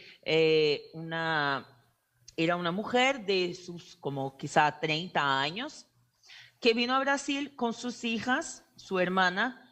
Su hermano ya vivía en Brasil, el tío de las chicas, y ellas vinieron a Brasil para huir de la guerra en Siria. Esa mujer de 30 años me contó que tomó esa decisión el día en que una bomba vino directamente en contra del ómnibus en que estaba su hija. Y la profe de su hija murió en el accidente, en el ataque, ¿no? Y su hija sobrevivió. Entonces, en aquel momento ella sintió que necesitaba salir de ahí para mantener vivas a sus hijas, ¿no? Cuando llegó a Brasil, bueno, su hermano ya sabía un poco el español, ¿no? El portugués, ¿no? Pero también estaba aprendiendo y mi tarea era enseñar a esa mujer y a las niñas juntamente con esa amiga. Estas dos familias hablaban árabe. Yo no hablo árabe, para nada. Ahora sí, ahora yo hablo algunas frases, yo sé decir algunas cosas que ellos me enseñaron, pero a la época yo no sabía hablar árabe y sabía poco sobre la cultura de aquellos países específicamente. Incluso el árabe de Siria es distinto del árabe egipcio.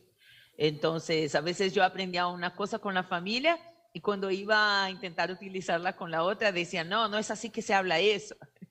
Entonces, no se puede decir como, es una cultura árabe. No, no es así.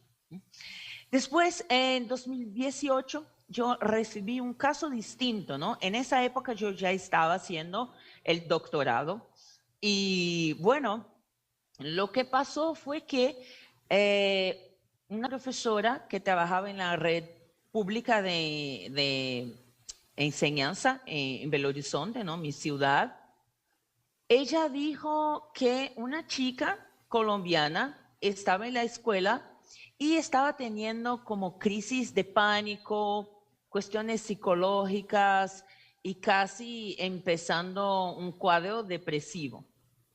Y que no estaba consiguiendo desarrollarse en la escuela.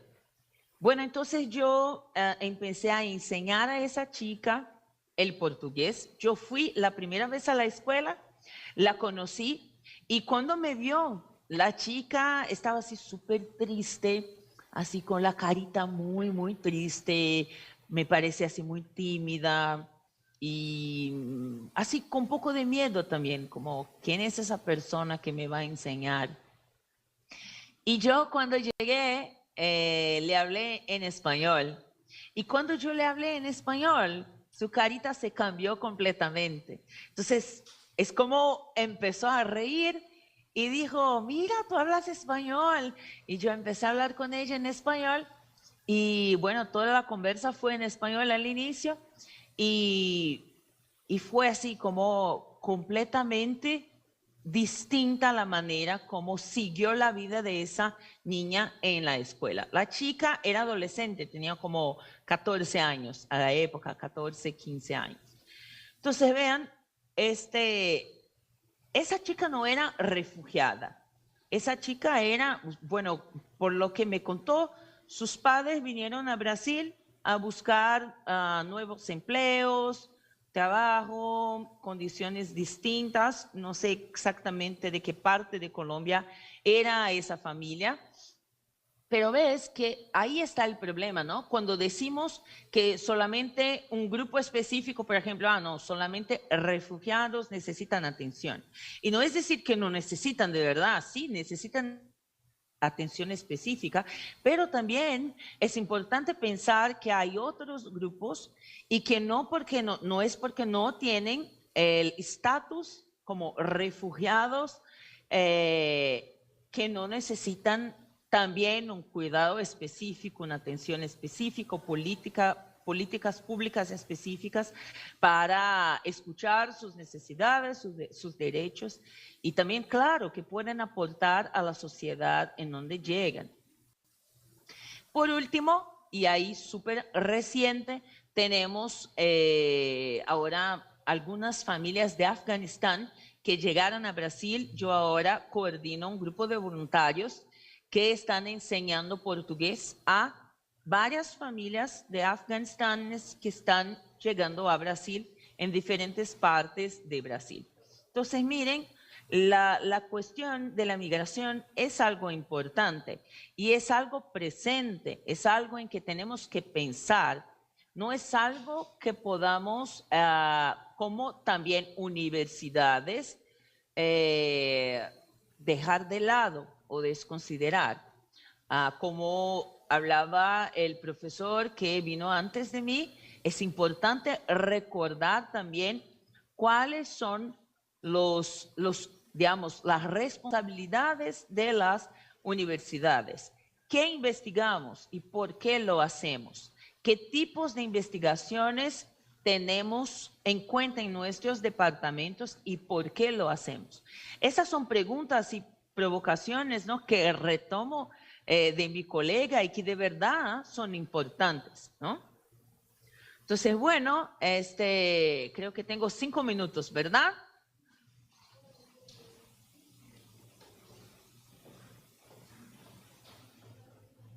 Sí, perfecto, gracias. Entonces, bueno, ahora yo voy así pasar rapidito algunas cosas más que, bueno, yo les dejo como, digamos, un incentivo a que empiecen ahí, no sé qué hacen ya en ese ámbito.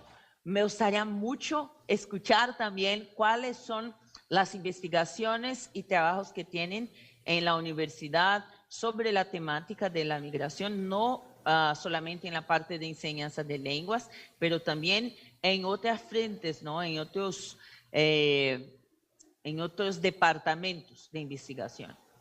Entonces acá, por ejemplo, hemos estudiado y empezado hacia ahí. Bueno, el primer texto que leí sobre el tema acá en Brasil es de 2013 de la profesora, ahí se me olvidó el primer nombre, pero es Amado. Después yo les puedo enviar también las referencias. Entonces, bueno, ¿qué dice Amado? ¿No? Fue la primera vez que trajo a partir del escenario de Portugal ese nombre, ¿no? Portugués como lengua de acogida, que en portugués es portugués como lengua de acolhimento.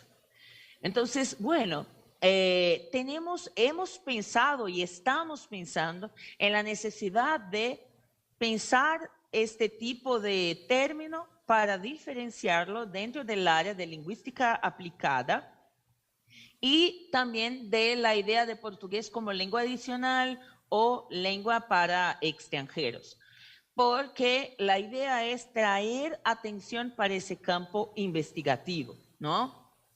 También estamos hablando acá sobre acogida en lenguas.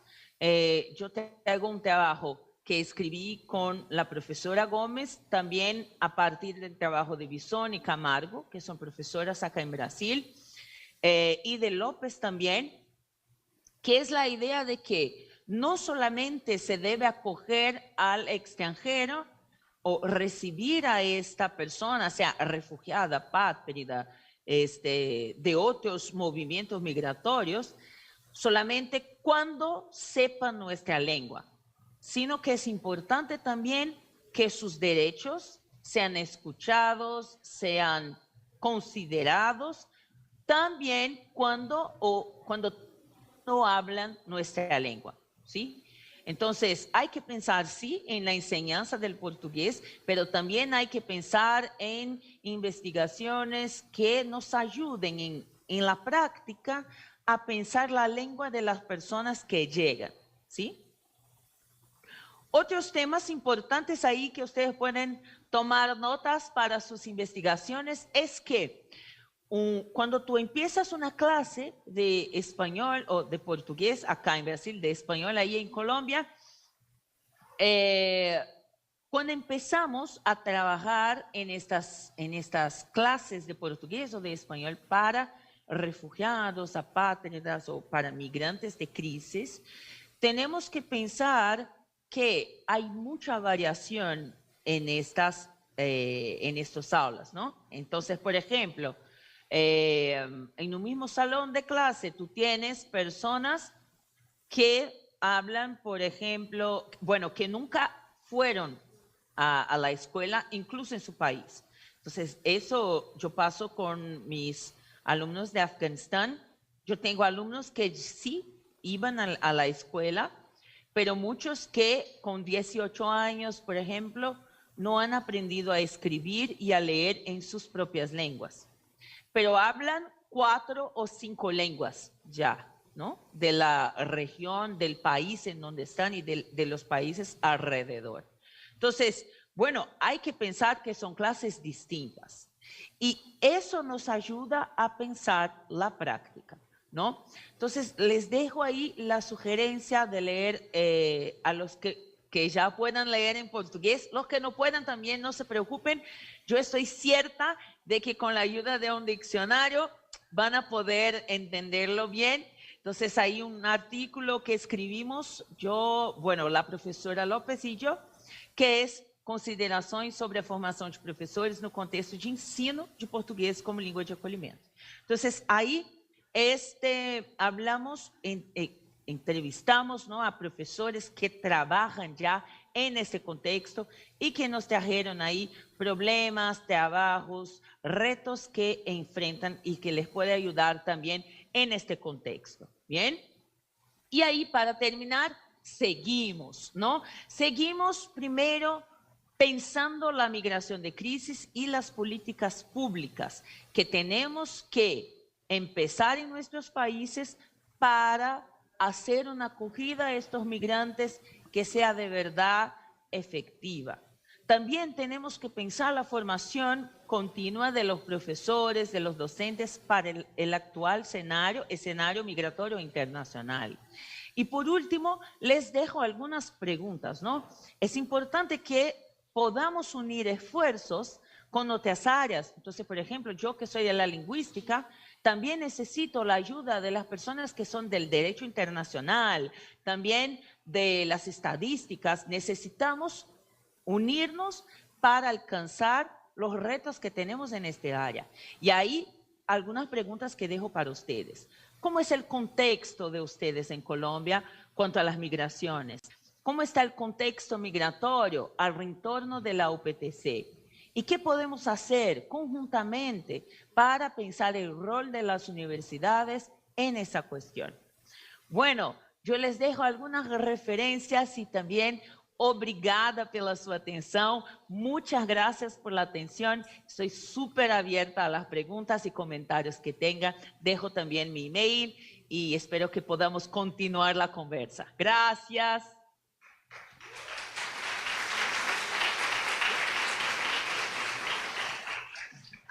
Profesora Yara, agradecemos su conferencia sobre este importante tema, sobre también nuestro compromiso humanitario como docentes, tanto de educación básica como de educación superior. Entonces, te agradecemos, muchísimas gracias y abrimos entonces el espacio para preguntas. Las preguntas pueden ser de nuevo inglés, español o portugués.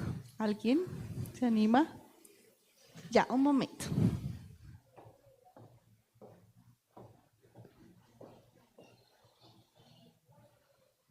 Solo un momento, profe, ya. Sí, sin problemas.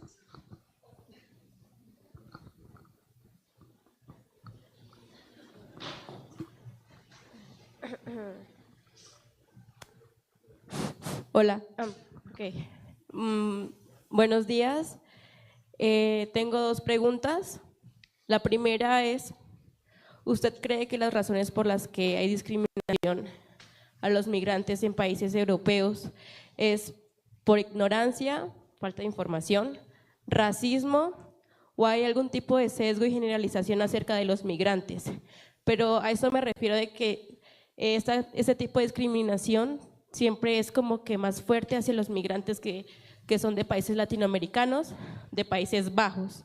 Entonces quería saber si usted cree que puede ser por ignorancia, falta de información o por algún tipo de odio o xenofobia a las personas de los Países Bajos. Gracias. Esa es la primera, ¿no? No sé si vaya a responder primero a esa o… ok. A la otra, la segunda es, ¿usted cree que hay algún tipo de clasismo dentro del concepto de quién sí y quién no puede entrar a un país legal o ilegalmente? Gracias. Perfecto. Muchas gracias por las preguntas. Son preguntas súper importantes dentro de esa temática. Son preguntas difíciles digamos, de lidiar, ¿no? Con las que lidiar. Y bueno, pero son preguntas que nos hacen sí pensar. Por ejemplo, yo cuando estaba acá enseñando en Brasil, recibimos por medio de un programa que se llama PECG, que es Programa Estudiantes Convenio de Graduación. Y en este programa teníamos muchos estudiantes de África, de países africanos. Y a la vez, en la universidad también recibíamos estudiantes de Europa, Estados Unidos, ¿no? Y bueno, lo que vía es claramente la diferencia de acogida entre los dos públicos. Entonces, por ejemplo, mientras los estudiantes de países africanos tenían que lidiar con muchos de diferentes maneras, prejuicios, no solamente dentro de la universidad, sino que, por ejemplo, en la calle, ¿no? Con la policía incluso. Yo veía que los alumnos de Europa, por ejemplo, no sufrían lo mismo. Todo al revés, ¿no? Que siempre eran bienvenidos, les gustaba a las personas escuchar que estaban hablando inglés, por ejemplo, ¿no?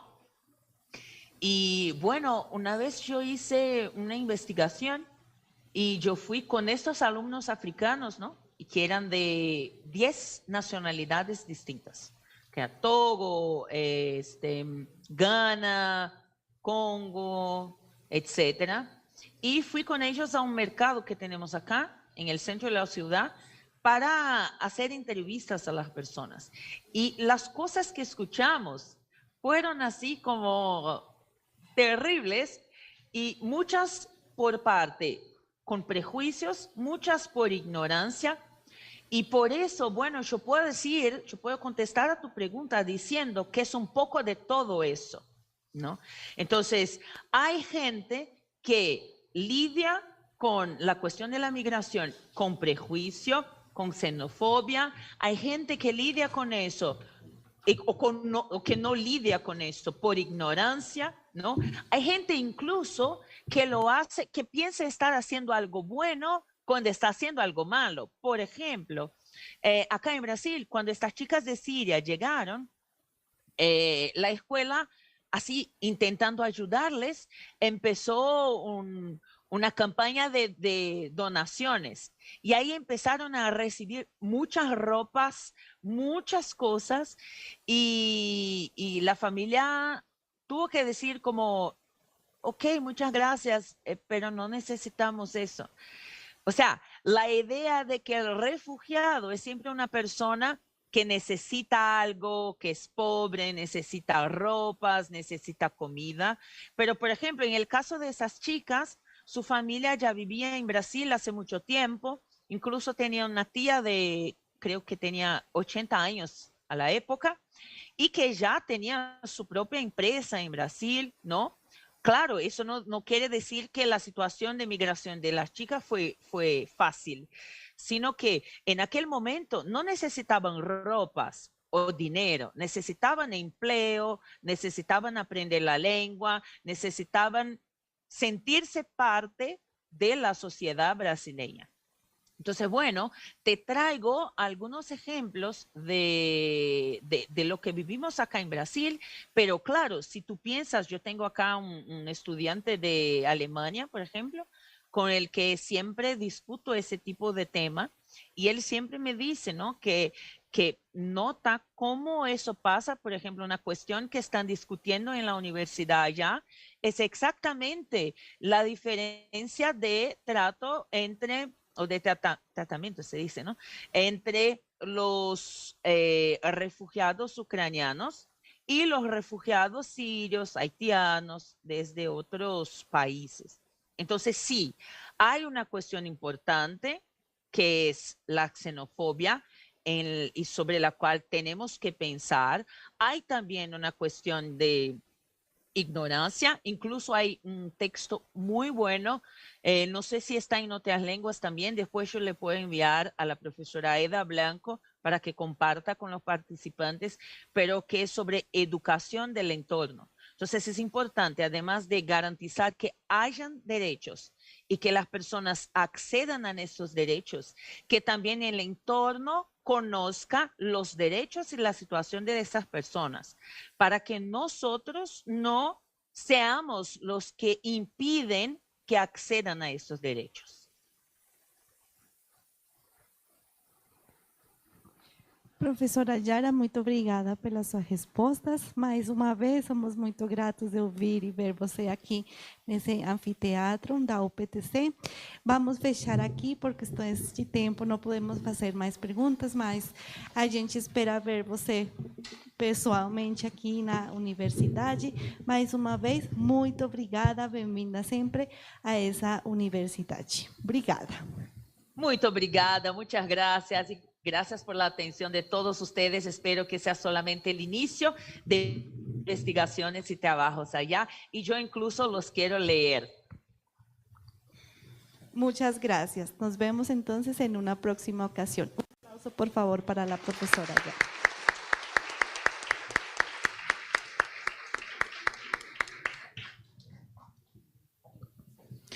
Thank you very much, Professor Yara. Now it's time for us to move to a different language. And in this opportunity, we have been going through different languages, starting from English, then Spanish, then Portuguese. Now we're gonna go into French. Is there anyone interested in French in here? Yes, right? So I know many of you are from the BA in foreign languages with emphasis in English and on French. So this is an opportunity for you to get into the language. So it's a pleasure for me to introduce Professor Felipe Mican Castiblanco, and I'm gonna leave you with Sharon. Bonjour. Donc, bonjour. Tout d'abord, concernant professeur Mican, il est maître investigateur intéressé sur les champs des récits de professeurs de l'enseignement de langue et la littérature du Caraïbe anglophone. Il est licencié d'espagnol et langues étrangères à l'Universidad Pedagógica Nacional et linguiste à l'Universidad Nacional de Colombia. Il a un master à neuropsychologie et l'éducation par la UNIR. Il a aussi un master dans des études littéraires par l'Université nationale et un master à l'enseignement des langues étrangères par la UPN. À présent, il est coordinateur académique au Centro Javeriano de Interculturalidad y Plurilingüismo de la Pontificia Universidad Javeriana et prof à demi-temps à l'Université nationale de Colombie. Donc, merci beaucoup et c'est à vous la parole. D'accord, merci beaucoup. Bonjour tout le monde, ça va? Donc, on va faire un exercice. Je vois que vous êtes déjà un peu petit fatigué, donc estírense un poquito, levántense, y es en serio, por favor, porque ya están ahí. Et ça marche, oui, donc prenons quelques secondes, ça c'est bien aussi. Et d'accord, c'est mieux comme ça? Oui. Bon, donc je voudrais remercier beaucoup la présence de vous ici dans cet auditorium. Aussi, je voudrais remercier l'invitation que le professeur Jonathan m'a fait et aussi toute l'équipe d'organisateurs de cet événement. La professeure Berta Ramos, et donc c'est pour moi vraiment un honneur d'être ici. Donc je vais vous partager avec vous quelques réflexions par rapport à la question du genre et l'enseignement des langues. Quand j'ai parlé avec le professeur Vasquez, je lui ai dit donc cela fait longtemps que je ne parlais pas en français en public. Moi, je lis, j'étudie en français aussi, j'ai voyagé en France et aux Caraïbes, mais cela fait longtemps que je ne parle pas en français en public. Donc, je vais essayer de le faire de la meilleure façon et en même temps, je vais mélanger les langues. Donc, vous allez regarder des citations en anglais, des citations en espagnol, donc on va tout mélanger, mais je pense que ça marche. D'accord? Donc, voilà, on commence et ça, c'est moi. Je m'appelle Felipe, ok? J'ai 28 ans et parmi les choses que j'aime faire, je pratique la natation et capoeira, qui c'est un arte martial brasileiro. Donc, j'ai appris aussi la langue portugaise. Des thématiques qui m'intéressent, ce sont des questions d'identité, d'éducation et de la littérature. Et moi aussi, j'ai étudié langue à une université publique à Bogota, Pedagógica et Université nationale, mais aussi j'ai fait mes études en linguistique. Donc ça veut dire que j'ai une approche, un enseignement des langues qui prend des éléments de la théorie linguistique, mais aussi des principes pédagogiques, psychologiques qu'on peut avoir. Et moi, j'ai eu la possibilité de voyager là-bas. Je ne sais pas si vous reconnaissez ce pays. Quelqu'un connaît ce pays?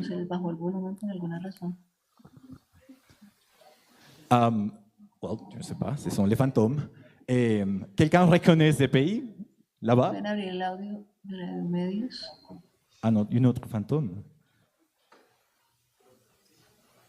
Ok, d'accord.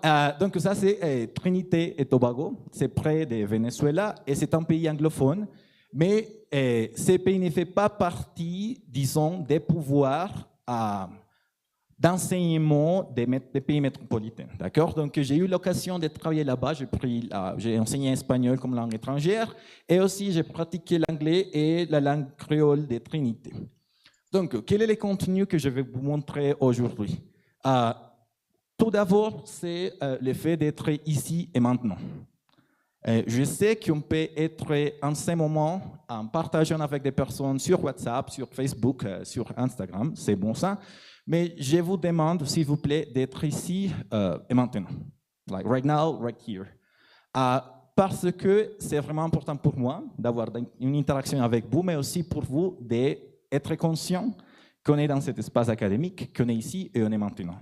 Je sais que c'était un petit difficile avec les personnes précédentes parce qu'ils étaient en ligne. Mais nous sommes ici. Moi, je suis ici, je suis réel, disons. Donc, je vais vous montrer des questions, une approximation à la question du genre. Après ça, je vais vous montrer des indices et aussi une démarche, disons, pédagogique. Et finalement, j'ai un cadeau pour vous. Donc, si vous êtes avec moi jusqu'à la fin, vous allez recevoir un petit cadeau. D'accord, donc ici on commence à tout mélanger. Voici, il y a une sorte d'introduction pour cette présentation. And it goes like this. What are little boys made of? What are little boys made of? Frogs and snails and puppy dogs' tails, and that are little boys made of. What are little girls made of? What are little girls made of? Sugar and spice and all that's nice, and that are little girls made of. Quand est-ce que vous pensiez que ça a été écrit? Vous pensez que c'est un poème, disons, d'aujourd'hui, un poème du XXe siècle, XIXe siècle? Une chanson, quand a été publiée? Tu penses que c'est une chanson récente? Do you think like this is like a contemporary poem? Is it a poem from last year? I just wrote it. What do you think? Any year, like you say, okay, maybe this was created back in, I don't know when.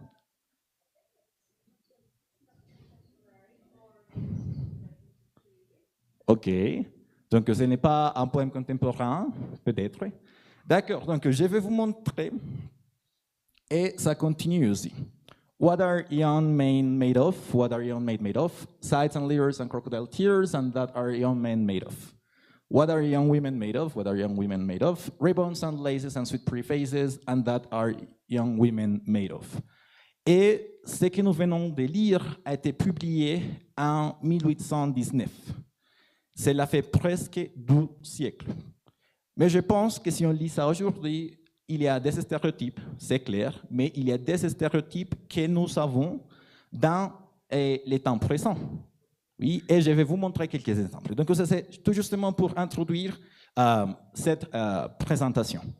D'accord, la question du genre. J'ai eu des problématiques. Professeur Vasquez m'a dit, il faut donner un titre à vos présentations. Moi, j'ai dit, oh, d'accord, quel est le titre de la présentation? Donc, j'ai joué un petit peu avec ça. Donc, il y a 2 définitions que je vais vous proposer. Au premier lieu, c'est comment on comprend la question. La question, ça rassemble anglais, question, et ça veut dire une demande adressée en général oralement à quelqu'un.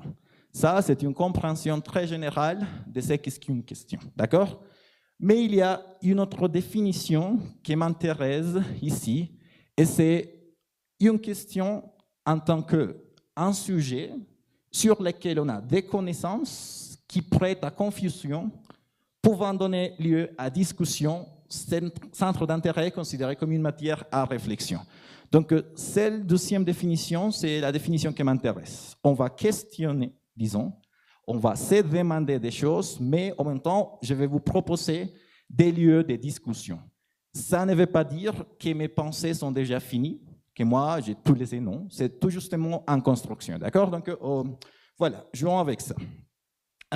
Voilà, c'est ça la définition qui m'intéresse. Dans ces cas, il est aussi important d'avoir une définition du genre. Qu'est-ce que les genres? Et c'est compliqué. Si je vous demande, on peut avoir la discussion dichotomique entre sexe et genre, mais je voudrais vous proposer une définition avec un point d'interrogation là-bas. Donc, we see gender not as a dichotomy or an individual property, but as a complex system of social relations and discursive practices differentially constructed in local contexts. Dans ces cas, ce qui m'intéresse, c'est penser qu'il n'y a pas une définition très réduite du concept de genre, mais le système qu'on peut essayer de comprendre pour y approfondir s'appelle des relations sociales et des pratiques discursives.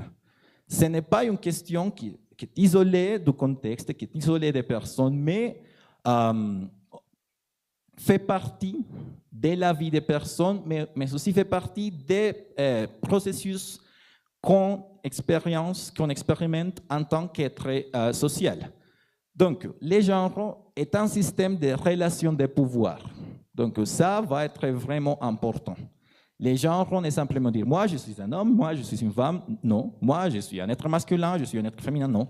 Ils gardent un rapport avec des relations de pouvoir. Et dans nos contextes, quelles sont les relations de pouvoir qu'on utilise, qu'on met en pratique dans la salle de classe, par exemple. Donc, on va problématiser un petit peu ça. Et aussi, il y a, encore une fois, des pratiques discursives, dynamiques, construites aussi, qui gardent un rapport avec l'identité d'un sujet. Moi, je me suis adressé à l'identité professionnelle, l'identité des genres et d'autres questions, mais dans ce cas, c'est tout justement l'identité des genres, disons, mais il y a plusieurs manifestations de l'identité et les genres, c'est peut-être justement une de ces manifestations. D'accord, donc pour chacun d'entre nous, et je vais vous donner, je ne sais pas, like a minute, pour discuter ces éléments. Au premier lieu, pour vous, qu'est-ce que cela veut dire l'enseignement? Nous sommes des profs des langues, profs d'espagnol, d'anglais, de français, portugais. Donc, une première question pour moi, pour chacun d'entre nous, qu'est-ce que signifie enseigner? Ça, c'est une question. La deuxième, c'est pour nous, qu'est-ce que c'est l'apprentissage? C'est quoi apprendre? C'est répéter, c'est mémoriser, c'est répondre à une épreuve orale. Troisième, quel est le rôle de la langue? Quand on enseigne français, anglais, espagnol, quel est mon but? Est-ce que je veux que mes étudiants soient capables de se présenter en disant « Moi, je m'appelle Philippe, j'ai 28 ans, je travaille à cet lieu ». Quelles sont les idéologies et les stéréotypes que nous avons par rapport aux langues, mais en même temps par rapport à cette langue qu'on enseigne? Par exemple, le français, c'est la langue de la lumière, la langue des intellectuels et tout ça. Qu'est-ce que c'est l'anglais? Qu'est-ce que c'est le portugais? Et finalement, quel est le rôle des personnes qui font partie de ce processus? L'apprenant, la professeure ou le prof et la famille. Donc, on pourrait y réfléchir beaucoup, je pense, mais ce sont des questions centrales dans notre pratique. On ne peut pas penser à enseigner quelque chose si on ne sait pas demander ces sortes de questions. Donc, pour chacun d'entre vous, vous avez déjà une réponse, et c'est bien, c'est bon. Good news, c'est que la définition, la compréhension qu'on a aujourd'hui va se transformer. Ça ne va pas être toujours une définition très, disons, stable. That's going to be changing all the time. Donc, voilà. Et ça arrive au principe.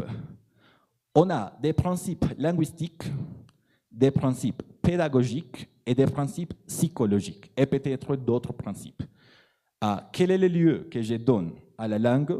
Comment est-ce que je pense qu'il faut enseigner? Et comment est-ce que je comprends les processus d'apprentissage de mes étudiants? Ça va être central.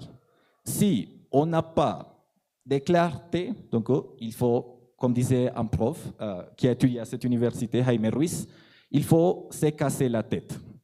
Donc il faut qu'on se casse la tête une fois, une autre fois, jusqu'à avoir une réponse pour ces questions. Il y a d'autres questions. Donc, comment est-ce qu'on enseigne des langues étrangères? Qu'est-ce que nous faisons dans nos cours, par exemple? Qu'est-ce que nous faisons ici au PTC? De quoi est-ce qu'on parle dans nos cours? Oui, on parle de la discrimination, on parle des personnes immigrantes, on parle de social justice, on parle de la construction de la paix. De quoi est-ce qu'on parle? Est-ce qu'il y a des thématiques interdites? Je ne sais pas si vous avez peut-être eu l'occasion de... Moi, je vais parler de cette thématique, mais peut-être le prof dit non, on ne parle pas de ça dans cet endroit. Ça, c'est une possibilité. Oui. Donc, if there are like any forbidden topics that we are not referring to in our classes, that's going to be there. Est-ce qu'on a l'opportunité d'écouter patiemment? Oui, non. Here, I just would like to tell you a little story, and I switched to English because it happened when I was teaching English at a secondary school. I was there, so it was an alternative school, and there was a girl, and she told me, hey, teacher, from now on, I just would like you to talk to me using masculine pronouns. And I said, okay, well, there is not a problem with that. Mais le problème était après, quand nous étions avec les professeurs en salle de langue, all the teachers were like, did you listen to Ale? Did you listen to what she said? They were all super worried because she decided a positioning there that required teachers to address him using masculine pronouns. Donc, ça nous montre un peu que les profs, nous, n'avons pas eu l'occasion d'écouter cet étudiant. Nous simplement avons jugé sa décision. Et finalement, quels sont les matériels, les méthodes, les vidéos, les documents, authentiques ou non, qu'on utilise dans nos cours? Parce que ça va nous donner beaucoup de réflexions. Alors, des indices. Ici, je vais approfondir un petit peu aux éléments suivants. La salle de classe en tant qu'un organisme vivant. En deuxième lieu, les systèmes hétéropatriarcales. Nous faisons partie de ces systèmes. Il faut les casser, je dirais, mais c'est difficile. Il y a des choses qui nous appartiennent, des pratiques, des discours qui nous sont à nous, et c'est difficile. Et finalement, parce que je sais que ça vous intéresse, une langue indisciplinée. Donc, je vais essayer de vous montrer en disant un panorama, et ensuite, je pourrai vous écouter aussi. D'accord. Pour commencer, la salle de classe en tant qu'un organisme vivant. Ici, on a quelques idées pour situer les genres. Quelles sont les interactions entre enseignants et élèves? Vous pourriez penser un petit peu à ça. Je ne sais pas si vous vous avez déjà demandé comment est-ce que les personnes interagissent dans nos cours. Qui parle un petit plus? Les garçons, les filles, les deux? De la même façon, est-ce que moi, en tant que prof, j'écoute un petit peu plus les enfants, les garçons, les filles, les adultes? Ça va nous donner des questions. C'est difficile à être conscient. Moi,